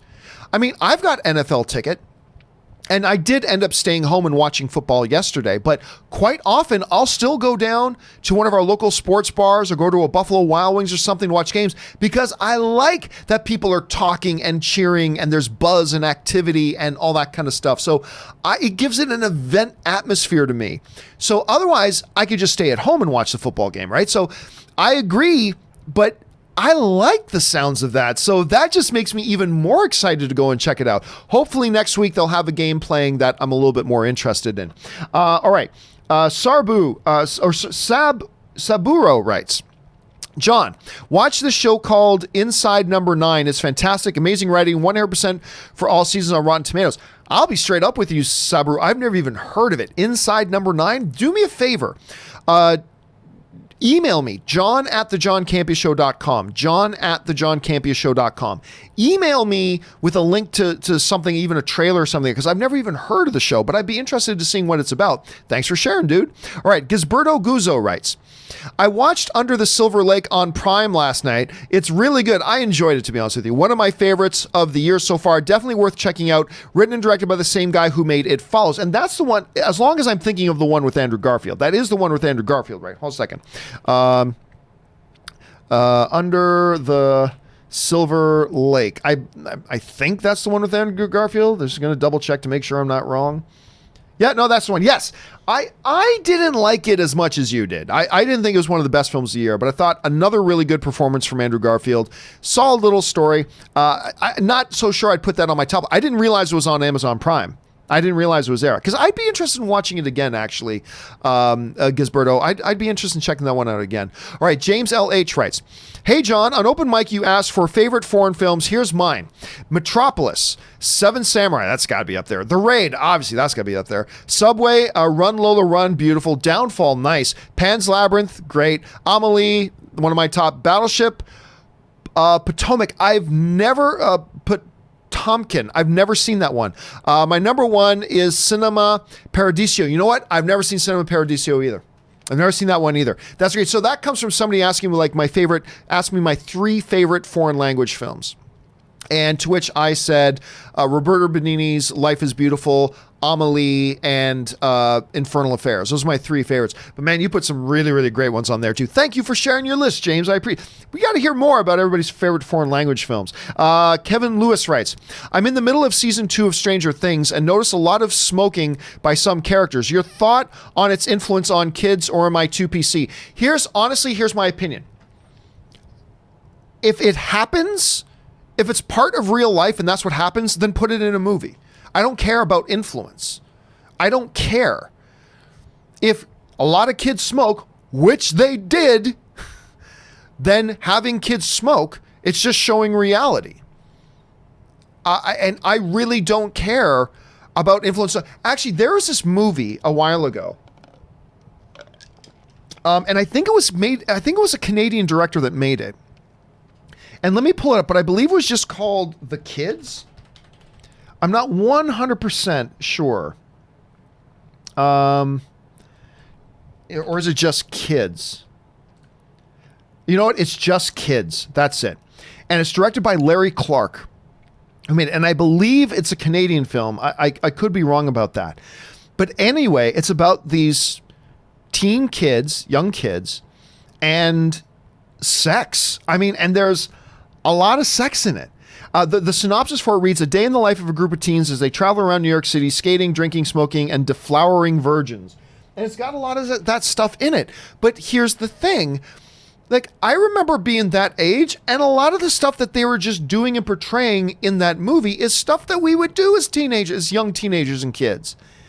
It's stuff we would do. A lot of it is terrible stuff that we never should have been doing. Stuff I would never want my kids doing at that age. But the reality is, it was a very shocking reflection of what is real, though. It's reality. A lot of kids that age are doing the things they did in that movie. And some people were outraged by it, but I'm like, what are you outraged by? The fact that this actually happens, or somebody just made a movie saying this actually happens? And so I'm the type of person that I don't care about influence. If it's reality, if it reflects reality and it reflects the narrative, I don't believe we should censor ourselves because we're afraid about it might, it's making a movie about, somebody who commits suicide. Does that glorify suicide? I don't think so. I don't think so at all. If anything, a movie like Kids should be shocking and wake people up. So I'll be honest with you. I don't think you're being too PC, because I think there are people who are not PC at all that would even go, should we be showing kids smoking, all that kind of stuff? So I don't think you're being a prude by asking the question, Kevin. I absolutely not. But for me, my personal point of view is, if it's something that's actually reflects the reality of the world we live in, then show it. Then show it and let us deal with it, Anyway, that's my thought on that. And I'm sure there's a lot of good reasons why many people will disagree with me on that, and that's cool. But that's just my personal point of view on it. Okay. Tom Weinberg writes, regarding Saturday's quote, "Hell's coming with me," and you were right about it being Tombstone. Okay, I wasn't totally sure about that. Agree that it's not talked about enough, even if only for Val Kilmer's performance. Huckleberry. He stole the show. He was great in that. I don't know if he stole the show, because I thought every performance in that movie was actually dynamite, but it could be Val Kilmer's best performance. I also, speaking of another movie that Val Kilmer is brilliant in and nobody talks about it, Kiss Kiss Bang Bang. Because the few people that actually talk about Kiss Kiss Bang Bang, they'll usually talk about Robert Downey Jr. because he's big and popular now. But Val Kilmer is great in Kiss Kiss Bang Bang. If you haven't checked that out, I highly suggest that you do. So thanks for that, Tom. Appreciate that, man. All right, Kevin Lewis writes, over under 50%. Robert Meyer Burnett has a DVD or Blu-ray of the Andromeda Strain. I 100% he has that. Actually, I believe he's talked about owning that. So it's an absolute 100%, Kevin. All right. Tom Weinberg also writes, also saw The Matrix for the first time last night in the theater. And that was your first time seeing it. That's pretty amazing. You got to see it for the first time on the big screen. Wow. Now I understand what all the fuss is about. Dodge this. I know the sequels aren't as loved, but I'm kind of pumped to watch them. And I'll tell you what, Tom. I don't care what anybody else says. I like Matrix 2. I believe it's Reloaded. I like Matrix 2. Do I think it's as good as Matrix 1? No, I don't think it's as good as Matrix 1. But I still think it's a really good, I think it's a very good film. Seraph, the twins, there's a lot of cool new stuff they introduce into it. Does it get a little convoluted? Yeah, but I still like it. Number 3, I agree with most people. It's not all that good. But I actually kind of like the second one. So go into the second one, Tom, with great confidence in your heart. I'm a little bit jealous you got to watch for the first time on the big screen. That's great. All right. Lucas Kohler writes, watched Angel Has Fallen yesterday, and in the middle of the movie, lights went on, projector out, but the sound kept playing. This went on for 6 minutes. Watched Crawl afterwards. See you later, alligator. That's too bad. You know what? Here's the funny thing, and I've talked about this before, Lucas. Every once in a while, we hear these little weird stories of these things. So a lot of movie theaters today are built on like automatic systems.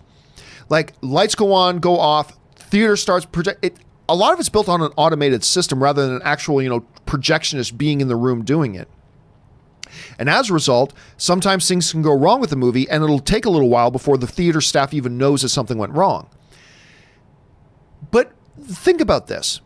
When you consider that there are probably like 20,000 screens in America, maybe more. 20, 30,000 screens, maybe more. And each one of those screens probably plays 3 to 4 movies every day. I think it's safe to say there could be upwards of 100,000 screenings a day in North America. What I'm shocked by is not that weird little things like that happen. I'm actually shocked they don't happen more often. When you consider the sheer number of times a movie screening happens and all the technical things that go into making one screening of a movie happen, from sound, lights, temperature, projection, all that kind of stuff, timing, blah, with trailers and blah. When you consider all the little details that go into one screening of a movie, I'm actually shocked it doesn't happen more often. I really am. However, you went in to watch Crawl, which I think is great because I really enjoyed Crawl. That to me was one of the more pleasant surprise movies of the year. So I'm glad you had a chance to at least finish off your day well, Lucas. All right. Kevin Lewis writes, Robert Meyer Burnett has a number of Hot Wheels cars. A0, B1 through 9, C10 plus. Huh. Rob's not here to answer that question now. I'm going to guess he has B. I'm going to guess between 1 and 9. I'm going to guess somewhere he's got at least 1 or 2 kicking around. I don't think he's a collector, so I'm not going to say 10 or over, but I'm going to guess B. James LH writes, 1 of 2. John, you, Kris, Aaron talked about why people pick favorite films. For me, my first time in the cinema, my parents took me to see Star Wars. Personally, there's no better first experience to see the power of cinema. The effect of that opening, from the fanfare, the score, then Star Wars, the crawl, this never-ending spaceship fly overhead, no need of 3D. And listen, my experience, James, is actually incredibly similar to yours. I don't know that Star Wars was my first time ever in a theater, but it is my earliest memory. My earliest memories as a child seeing Star Wars. And I don't have another childhood memory for a couple of years after that, but that one stuck with me. And it has been with me my whole life and has become a major influence on my whole life. Like one of the big reasons it started not only my love affair with Star Wars, but seeing Star Wars at that young age started my love affair with the movies. And I've been in love with movies ever since. And it totally helped steer and guide the direction my life went in, you know? And you're right. Not everybody has to make a career out of it for it to be one of the really most memorable and influential things you have. And when you get to see, so Star Wars was obviously a big one, but a lot of people, like I've talked to kids who are like the first movie they saw or remember seeing was Lord of the Rings, you know, and it made this huge impression on them forever and stuff like that. It's a massive, massive thing. And again, James, it is just a testimony to the power of the movies. It's a testimony to the power of the art of filmmaking. And the fact that we get to have those types of memories, James, and that you and I have a very similar one is all the more special. So thanks for sharing that, dude. All right. Gisberto Guzzo writes, my top 10 in no particular order. Goodfellas, this is a great one. Been on a lot of lists. Back to the Future, also on a lot of lists. Catch Me If You Can, Steven Spielberg, Leonardo DiCaprio. The Long Goodbye. I like The Long Goodbye. That's not mentioned a lot, but I like The Long Goodbye. Anyway, Spider-Man 2, great. Return. That's the second one today that somebody mentioned Spider-Man 2. Return of the Jedi, The Godfather Part 2, Blowout. I'm not familiar with Blowout, actually. Aliens and Boogie Nights. I'm surprised not more people have Boogie Nights. Boogie Nights isn't in my top 10, but I would expect to see it on more people's top 10 than there are. So I'm glad you threw that one in there, Gisberto. A couple of nice ones. Nice list, my friend. Nice list. James L.H. writes, love how film can point to many directions. Star Wars did that for me. Ford led to Raiders, then to the GOAT, Steven Spielberg. Guinness led to Bridge River Kwai. Learning about Lucas led to Coppola and The Godfather. I mean, you're right. As a fan, it leads us on these different rabbit trails, right? And a lot of people got into the Batman thing or checked out the Batman animated series because they heard that, wait a second, Luke Skywalker does a voice in that? And I know a number of people who checked it out simply because of that and then fell in love with that show, right? And now for a lot of people, Joker is Mark Hamill. To me, you got to be a live action actor for it. But to a lot of people, it's Mark Hamill now. So you're absolutely right. Falling in love with one movie can lead you down a number of different rabbit trails. And Star Wars is definitely one of those. All right, Ivan Gonzalez writes, hey, John, last night I watched It. I liked it a little bit. I'm going to guess you mean It Chapter 2. Last night I watched It, and I liked it a little bit too long, but not bad. And after I got home, I watched a back-to-back of Shawshank and Tombstone. That's a nice back-to-back. Anyway, I can't believe how good both those movies are. At the ending of Shawshank and halfway through Tombstone made me cry when Wyatt's brother gets murdered and when Alan gets out of jail. I felt so much joy. Listen. Tombstone, absolutely. We've been talking about Tombstone a little bit. Shawshank Redemption. It doesn't matter how much or how often we talk about Shawshank Redemption on this show. It's never enough. It's never enough. Shawshank Redemption is quite simply, if not the, then one of the greatest cinematic achievements in history. It is beyond breathtakingly awesome.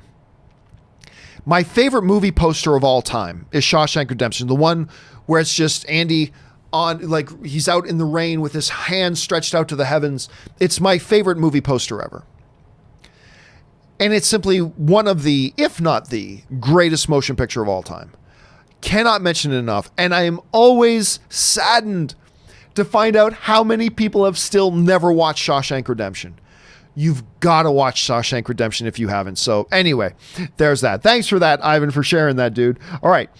James L.H. writes, guys, I know all about the demise of Blu-rays, but I still get excited when I see a box set coming out. House of Hitchcock, nice. As a fan, this looks fantastic. And of course we do. Of course. Like, even I ditched physical media almost 10 years ago.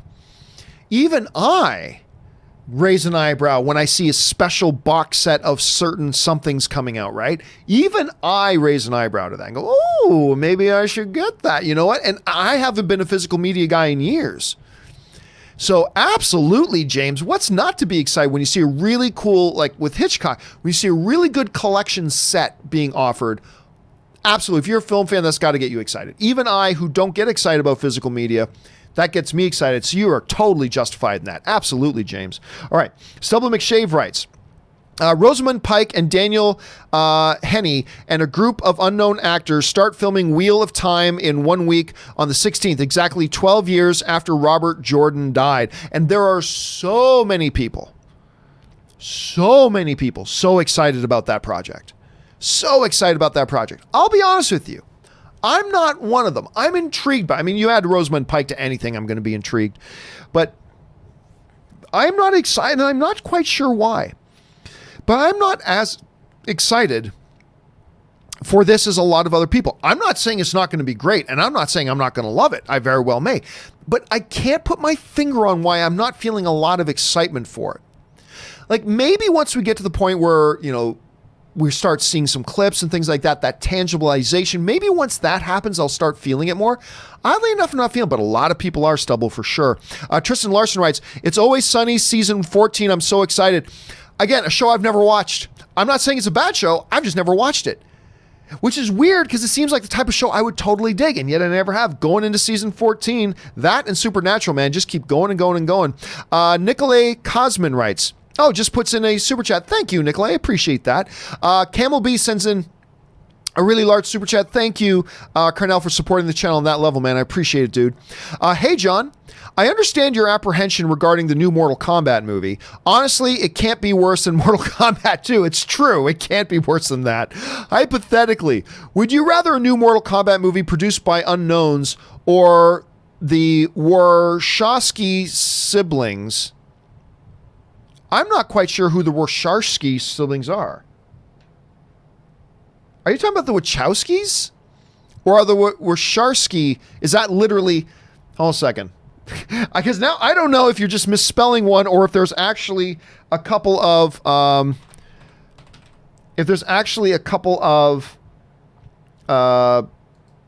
named the Warshawskis. No, okay. I'm going to go out on a limb and guess that you're talking about the Wachowskis. If you're talking about the Wachowskis. If you're talking about the Wachowskis, I guess it depends.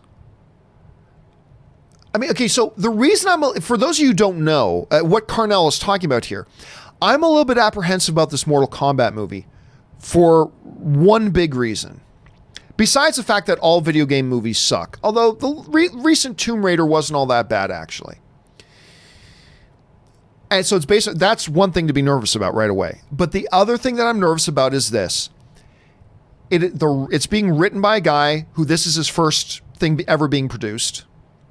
And it's being directed by a guy who has never directed a film before. That makes me nervous. As we were going into X-Men Dark Phoenix, it's being directed by a very experienced movie guy, but a guy who had never directed a movie before, and it showed.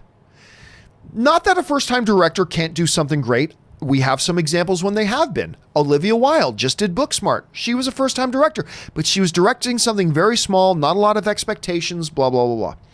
Mortal Kombat, I don't know. So, obviously I love who's producing it, right? But the fact of the matter is, it's a writer who's never had anything he's written produced into a film before, being directed by a guy who's never directed a film before. That makes me a little bit nervous. I'm not saying that means the movie's going to be bad.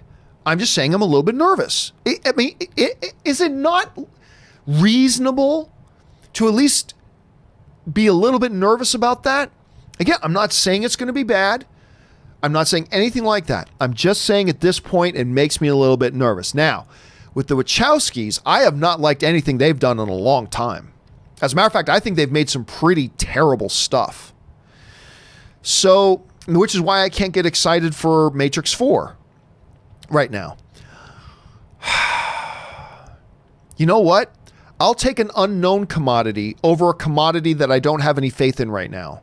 So I will take the Mortal Kombat writer-director combo as newcomers over the Wachowskis right now, who right now I don't have any faith in them. They did a great job with Matrix 1, but I have not liked anything else they've done, really.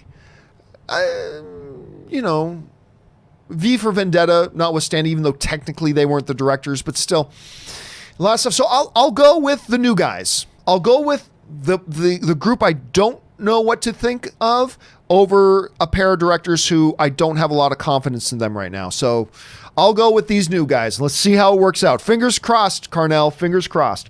All right. Let's see. Next up here is Andy Joseph, who writes, "Hello there.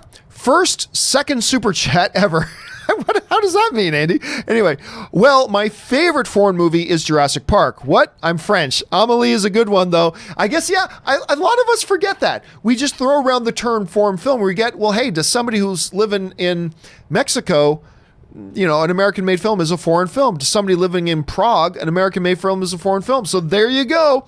And Amélie to you is a domestic film. I love Amélie. It is one of the only maybe 8 or 9 movies I've ever given a 10 out of 10 to.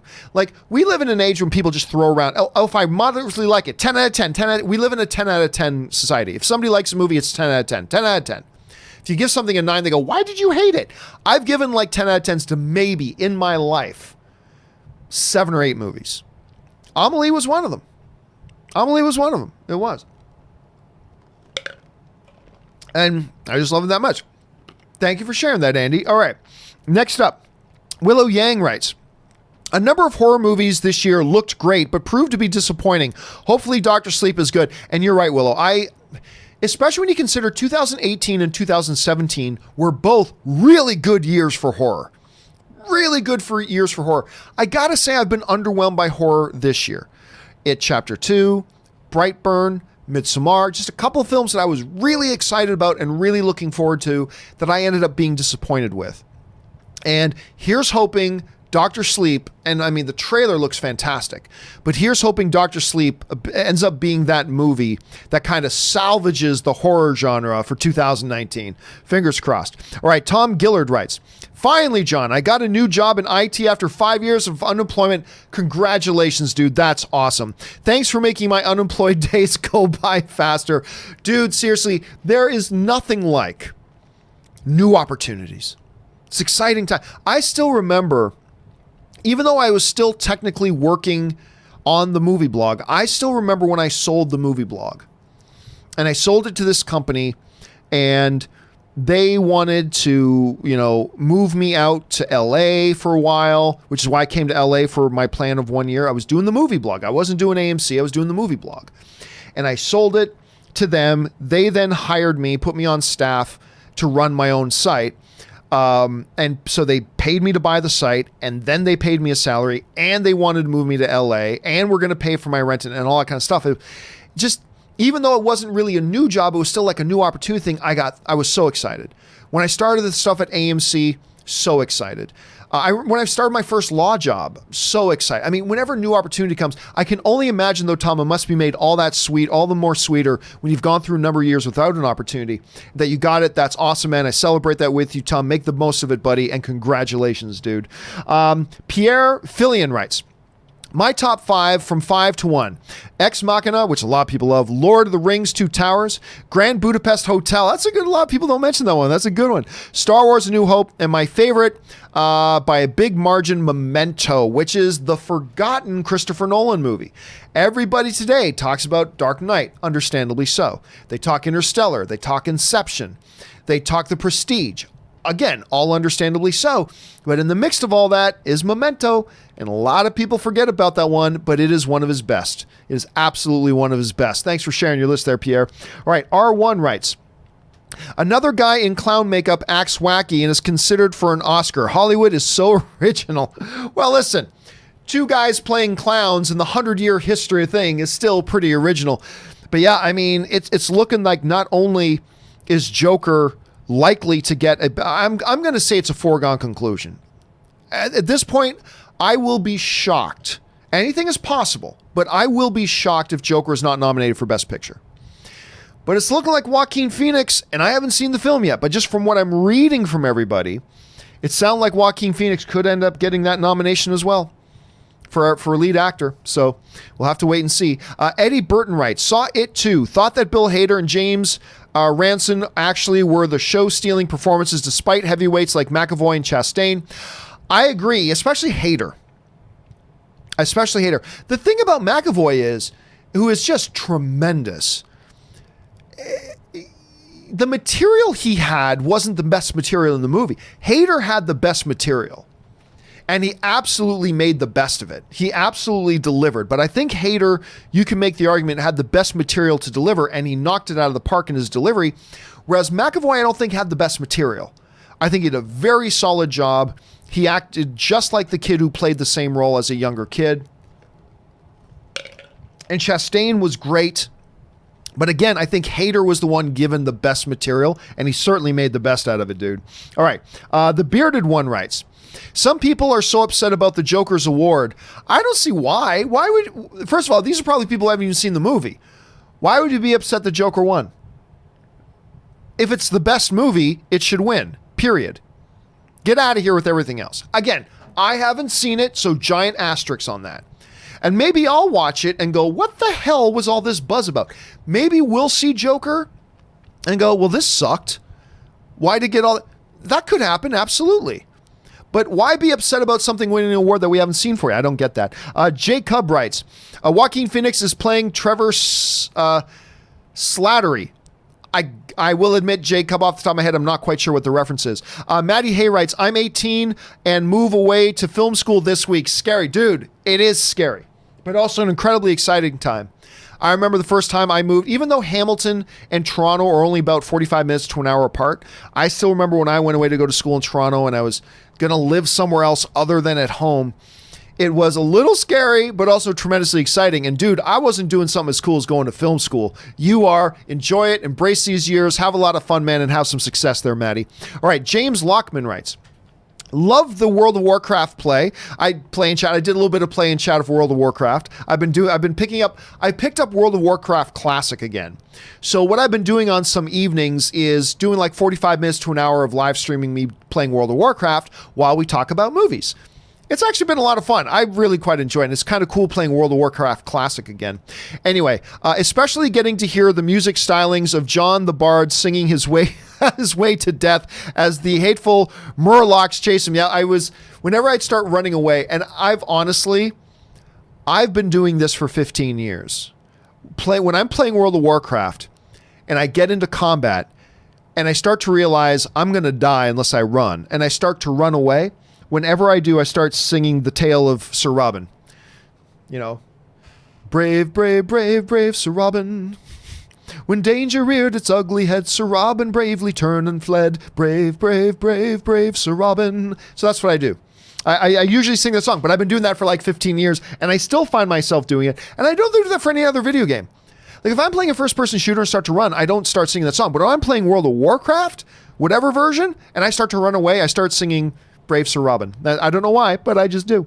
Let's see. Enigma Sword writes, I feel so dumb. Forgot to say Spider-Verse is my number one. Don't feel bad, man. Spider-Man Into the Spider-Verse was 2018, easily, to me, no question. It was the best comic book movie of the year. Not Infinity War, not Black Panther. Spider-Man Into the Spider-Verse was the best comic book movie of the year last year, bar none, in my opinion. And it was also easily the best animated film of the year, which it won the Academy Award for Best Animated Film, but who cares about that award? It should have been nominated for Best Picture. Spider-Man Into the Spider-Verse to me was the number 3 best movie of the year. Only behind Black Klansman and A Quiet Place on my list. Quiet Place and Black Klansman were my top 2. Spider-Man Into the Spider-Verse was my 3rd best film of the year. It should have been nominated for Best Picture. So I'm glad you had that there, Enigma. Anyway, Ron G writes, my top 10, Godfather, classic, Star Wars, nice, Lord of the Rings, yes, Godfather 2, absolutely. Almost Famous, a number of people have been bringing up Almost Famous, so it's interesting to do that. Shawshank, absolutely. Bridge on the River Kwai, absolutely. Spaceballs. Not the all-time greatest spoof of all time, but my favorite spoof of all time for many reasons.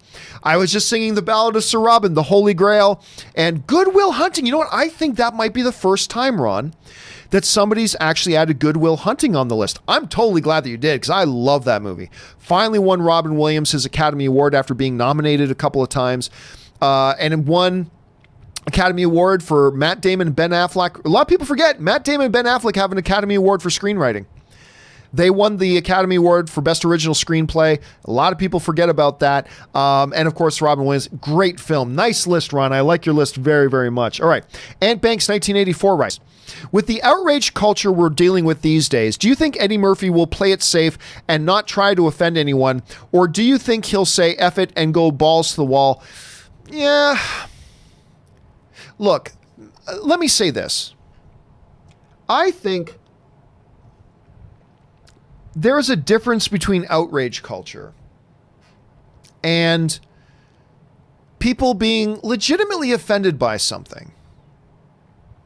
I don't believe that anybody who gets offended by anything is just outrage culture. I think there are times that it's legit that somebody would be offended by something. I just think there is. I think a lot of times it's just outrage culture, but a lot of times, no, it's legitimate stuff that people, you would understand that they get offended over. I think, let's put it this way. I think there is some stuff in like Delirious that Eddie Murphy not only couldn't do today, but probably wouldn't do today. You know, like back in the 80s, you know, we didn't understand certain things as much. And there were some jokes and the way he told his jokes that I think he could do at the time that maybe he couldn't do today. Because today we realize, wow, you know what? This was a people group that I didn't understand much. And now I totally get why they'd be really hurt by me saying things a certain way. And so, yeah, and that, I don't think that's PC culture. I just think that's like, wow, you know what? It's like this. If some dude lost his mother yesterday to a bike accident, in a biking accident, she was riding her bike, I don't know, hit by a bus or something. His mother died yesterday. I think it's not being PC or outrage culture. If you go up to that guy and make some joke about, you know, if you see a bicycle, gee, I wonder if that bicycle is your mom's special. For that person to get upset and bothered and offended by you making that joke, that's not outrage. That's understandable. And I do think there's a difference. There's a lot of stuff that's just outrage culture today, but there's still some stuff that is legit. And I believe there are certain things, like I said, I think there are a couple of things that Eddie Murphy did in something like, say, Delirious, that he would probably not even want to do today, right? Because as culture grows and develops, we learn things, we understand things, and some things we realize, oh yeah, I could see how that isn't just funny. That's not just a joke, and it's not just funny. That would have come across as really offensive. But then again, I still think there's some stuff in Delirious and Raw that may be edgy, but I totally think he should still do today at the same time. So it all depends. I just think people are too black and white when it comes to that. Either everything you should be offended by, or if anybody gets offended about anything, they're just being outraged culture. I don't think either extreme is true. I think the truth is somewhere in the middle, maybe even leaning more one way or the other, but I think the truth is somewhere in the middle there. But too many people, we live in a 10-10-10 or a 0-0-0 society. Everything is extremely this or extremely that, and nobody has any common sense about, well, you know what, maybe the truth is somewhere in the middle. Maybe we shouldn't be as offended at everything, but maybe there are things that we should understand that some people would be offended by. You know, so I don't buy into this, never say anything offensive. And I don't buy into this, you should never be offended by anything. I don't buy into that. I think the truth is probably somewhere in the middle. Where in the middle? I don't know. I'm not that smart. I'm not smart enough to know the answer to that. But it's, so I think there are some things Eddie Murphy did in Raw and Delirious that he wouldn't even want to do today. But a lot that I think he still could. So it's going to be interesting to see what he does. All right. Ron G writes, which should I watch first? Ben-Hur, Lawrence of Arabia, or Schindler's List? My God, I have never seen any of them and I would like to fix that. Dude, listen, you owe it to yourself. You just owe it to yourself. You don't owe it to anybody else to watch any of those. But I think as a film fan, you owe it to yourself to watch all three of these. You got to see all three. And you know what? They're all great. I like the order you listed them. I think I would start with Ben-Hur, then into Lawrence of Arabia, and then Schindler's List. Because after you watch Schindler's List, you're not going to want to watch another movie for a day or two. And you'll see why. But yeah, you owe it to yourself. Watch all three. And I like the order you suggested, Ron. Watch it in that order. Polish it off with Schindler's List, and then take a day or two to cry and feel bad. And then after that, go back and start watching movies again. So that's how I would do it. But I'm excited for you, man. You get to watch those three classic movies for the first time, and that's pretty exciting. All right. We move on now to The Mandalorian of Gondor. I love that name. Who writes, "Hey, John, longtime viewer since AMC. Thank you so much, Mandalorian. First super chat. I hope to bring engaging and challenging questions to your show from here on out." Well, hey, listen, dude, seriously. First of all, thank you for being a supporter of the show for so long. And thanks for being around ever since the AMC days. I appreciate that. And listen, you don't have to send in super chats to be a supporter of the show. If you want to, awesome. But if not, no big deal. Thanks for being here. Thanks for being a watcher for that long, dude. And it's good to have you on board, my friend. And again, that's a really cool name. All right. Next one up. A really big super chat from Call of Duty God. Dude, thank you so much for supporting the channel on that level, man. Seriously, thank you, dude. Myself and everybody else on the staff here, thanks you. All right. And Call of Duty God's writing in their top 10, which is number 10, The Firm. Highly overlooked movie. Highly over. I believe, if I'm not mistaken, hold on a second. Let me put in, I think Wilford Brimley was in that. I mean, obviously Tom Cruise. Let me just bring it up here. I think it was, Wilford Brimley, Gene Hackman, Triple Horn, Ed Harris, Holly Hunter, Gary Busey. Such a great movie, highly overlooked. I love that you've got that on there. A Steven Spielberg special, Catch Me If You Can, that he did with Tom Hanks and Leonardo DiCaprio. Christmas Vacation. You and Anne would get along great. Anne loves Christmas Vacation. You and Anne will get along just fine. 7, Wedding Crashers, one of my top 5 all-time favorite comedies. The 1982 version of The Thing, Back to the Future, which is on a lot of people's lists. Number 4, Silence of the Lambs, classic. Number 3, Lord of the Rings trilogy. Number 2, Shawshank Redemption. And number 1, Star Wars trilogy, is what got me at 7 years old to love movies like I do. And you and I, Call of Duty, much like one of the previous guys who wrote in, we're on the same level there. It was the movie that I was either 6 or 7 at the time, that got me in love with the movies. And so your experience is completely the same as mine there. It's amazing how, we talk about trailers these days, but you don't get a second chance to make a first impression. How important it is. It's so fortuitous if the first movie you get to watch is an awesome movie. Like, I feel bad if the first movie you ever saw was Joe Dirt. You might not be in love with movies for the rest of your life. But if the first movie you ever got to watch was The Godfather, or if the first movie you ever got to watch was Wedding Crashers, or the first movie you ever got to watch was a Lord of the Rings film, or a Star Wars film, or something like that, it can help pave the way for a lifetime love affair with the movies. And that was certainly the one that did it for me. And Call of Duty, that's clearly the one made it for you. I find it, but again, to me with these lists, all these lists will have a bunch of classics, but then everybody will have 1 or 2 in there that are a little bit different we hadn't seen before. For instance, a lot of these lists have Lord of the Rings, Star Wars, Shawshank, Back to the Future, things like that. But listen to that. The Firm. I haven't seen that on anybody else's list. And Christmas Vacation. I have not seen that on anybody's list yet. And I agree with you, dude. It is such a great testament, again, to the beautiful art of filmmaking that we've got this huge diversity of that stuff there. So yeah, I love your list, man. Absolutely. Shawshank's in there, Silence of the Lambs, great list, dude. And again, thank you for supporting the channel on that level, Call of Duty. I really appreciate it. And so does everybody else who works here. So thanks, man. All right. We still got about 10 minutes left, so let's keep things rolling here. DMG Sosa writes, top 5 are Lion King, all-time favorite. I'm going to assume you mean the 94 version. Maybe you mean the new one. I'm going to assume you mean the 94 version, which is my all-time favorite animated film. Life is Beautiful. I already mentioned that. Roberto Benigni, one of the only films ever to make me cry in a movie theater. Kill Bill, count them both as one. Goodfellas, Harry Potter 7. Also, I'm taking film classes now. You inspired me to try. DMG, dude, thanks for telling me that. What can make you feel more special than somebody telling you, hey, I went in and I'm taking film studies? Seriously, dude, that's very honoring. Thank you, man. I appreciate that. And again, what a great diverse list. Life is Beautiful, an Italian foreign language film about World War II and a Nazi concentration camp. And Lion King, Kill Bill, and Harry Potter 7 with Goodfellas. What a great mix of a list, DMG. So thanks for sharing that, dude. All right. Anthony Cullen writes, I used to hate facial hair. For those of you listening, for those Patreon supporters who are listening to the audio-only version of the podcast, I will finish the joke. Anthony Cullen writes, I used to hate facial hair, but then it grew on me. Bum. Okay, there we go. The Mandalorian of Gondor writes, with it Chapter 2 and Joker looking successful, when do you suppose they'll do Killer Clowns from Outer Space? Which, of course, the big running gag lately here has been, and it looks like making movies about clowns is going to be the big thing. It Chapter 2 even though I didn't like it, made $91 million opening weekend. Joker looks like it's going to be nominated for Best Picture.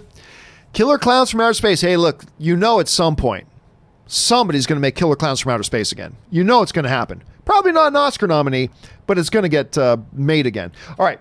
James Lockman writes, one of two. My top 20 films. Number 1, Star Wars, obviously. Raiders of the Lost Ark, Pulp Fiction, E.T., Shawshank Redemption, Goodfellas, The Color Purple. That's another one that doesn't get mentioned enough. Color Purple does not get mentioned enough. The Shining doesn't get brought up. October Sky is one I haven't seen on anybody's list. The Best Picture winning Amadeus, which is wonderful. Grand Canyon is another one nobody's brought up. The Fugitive, won Tommy Lee Jones an Academy Award. I didn't kill my wife.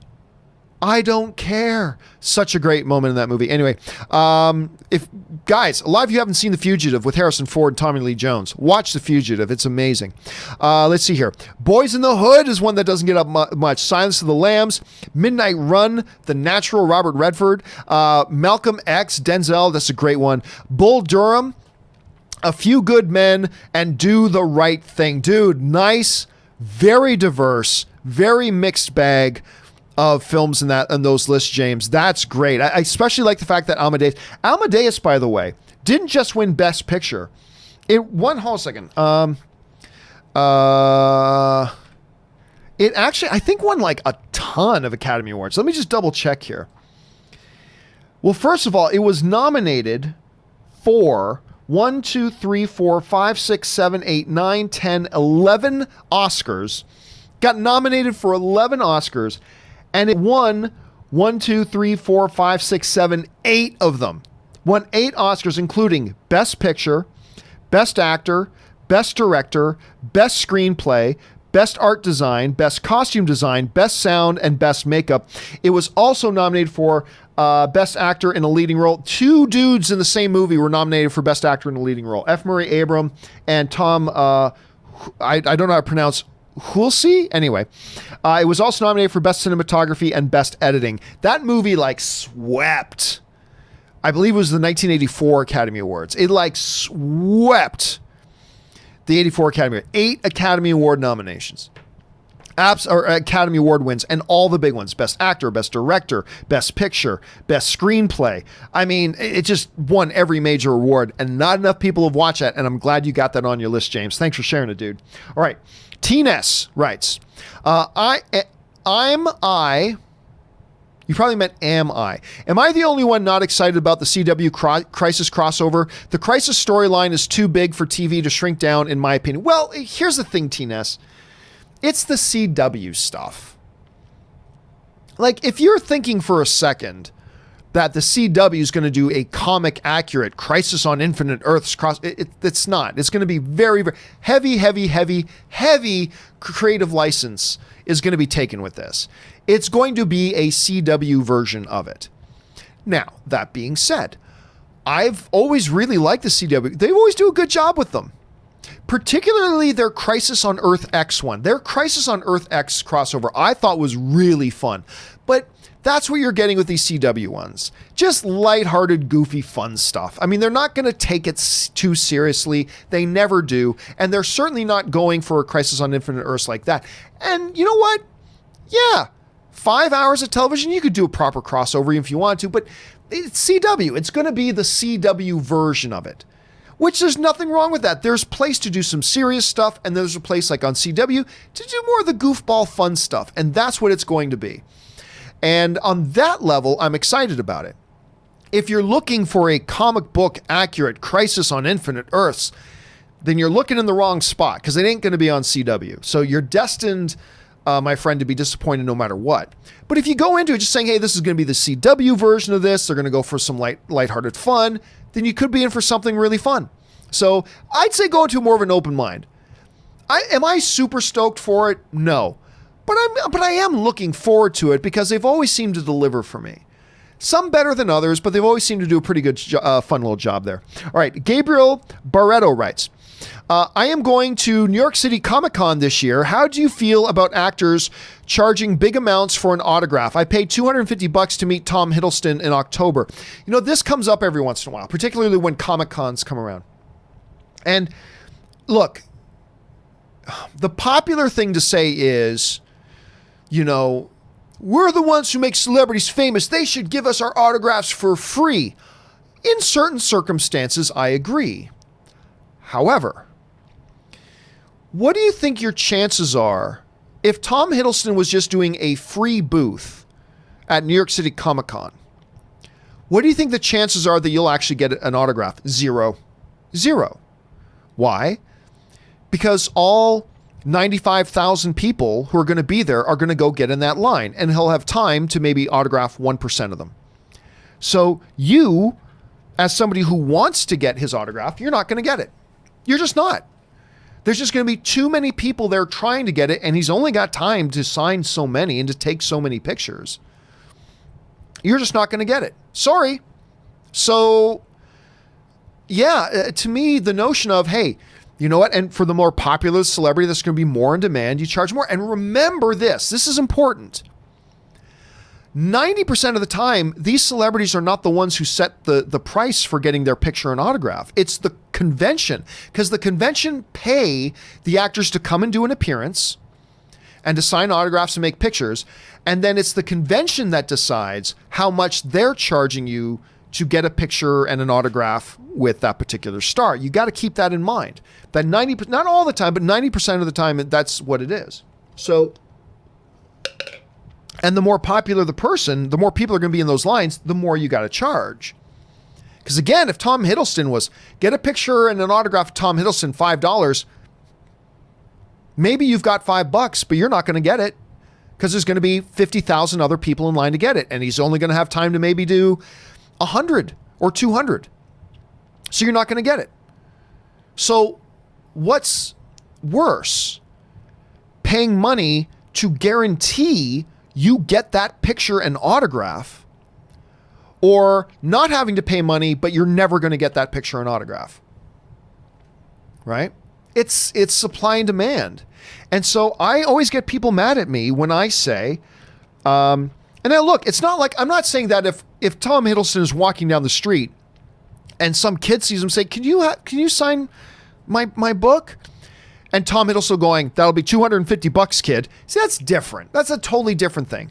But an organized, planned event like this, where you can plan in advance to go and get in line and get a picture taken with Loki and get an autograph of the picture and all that kind of stuff, and it'll cost you money, but it guarantees you'll get it.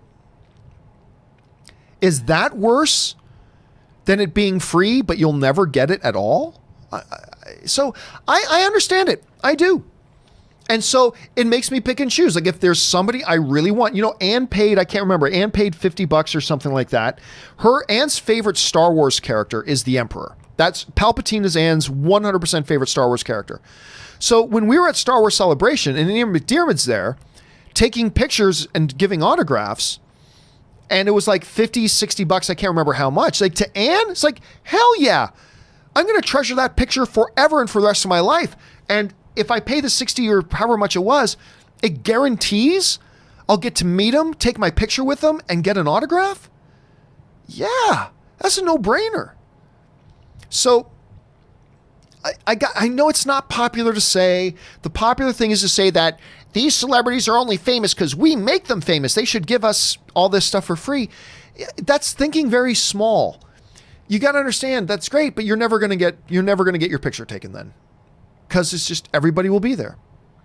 And yeah, so I actually have no problem with it. I actually have no problem with it. And again, I know that's not the popular thing to say, but if I'm me going there, if I know I will get my picture taken with Mark Hamill or Harrison Ford or Billy D. Williams or whatever, I know if I pay X amount of money, it guarantees I'll get to meet them. I get my picture taken with them. I get an autograph. And now I've got this treasure, the thing that I'm going to have for the rest of my life.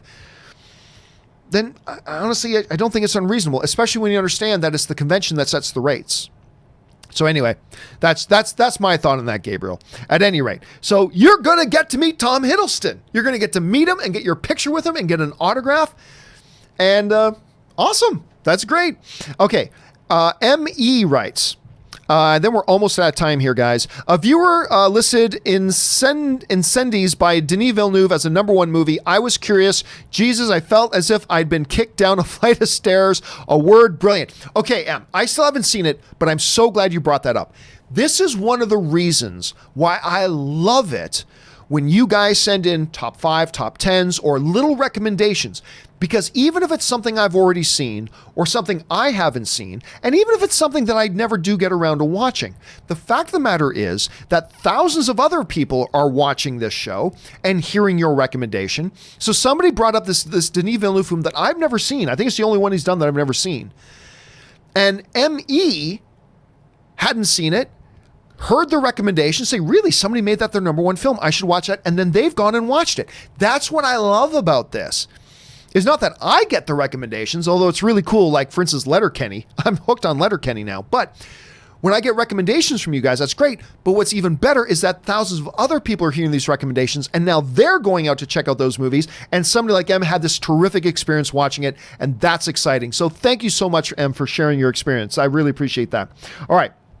Last couple of ones here, guys, because we've already been going 2.5 hours today. Slim Trav writes, Tyrese is crying about Hobbs and Shaw making $717 million.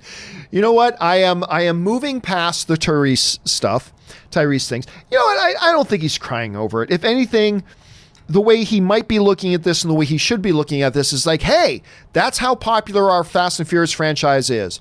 That a spin-off movie with none of the original characters made over $700 million at the box office.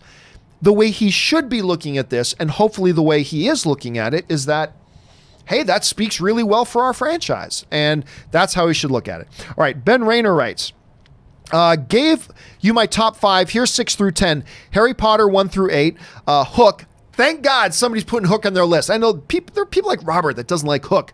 Screw you people. I love Hook. I love Robin Williams Hook. Anyway, number 8, Blazing Saddles. Number 9, Apollo 13. Add.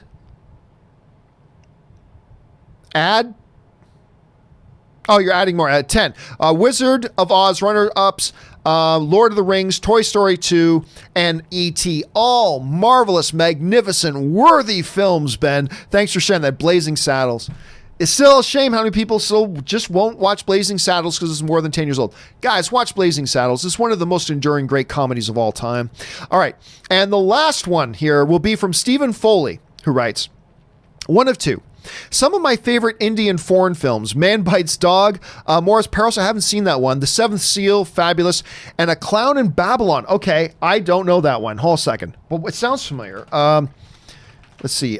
Clown in Babylon. It's a 1999. Okay, this isn't the film I was thinking of. 1999 film, directed by Nick Taylor, and I have not seen this. Ooh, I got to put this on my radar. All right, thank you for sharing that, Steve. Then he continues on. Primer, great. Pie, great. The Following, great. Besquate, I'm not familiar with that one. In the Bedroom, Identity, great. Into the Wild, loved it. Eraserhead, I'm not familiar with that one either. Last Temptation of Christ, Midnight Special. I love it. I'm getting this list. There's a few on here I've never even heard of. I love that. That is great. Solid list, Steven. Thanks for sharing, dude.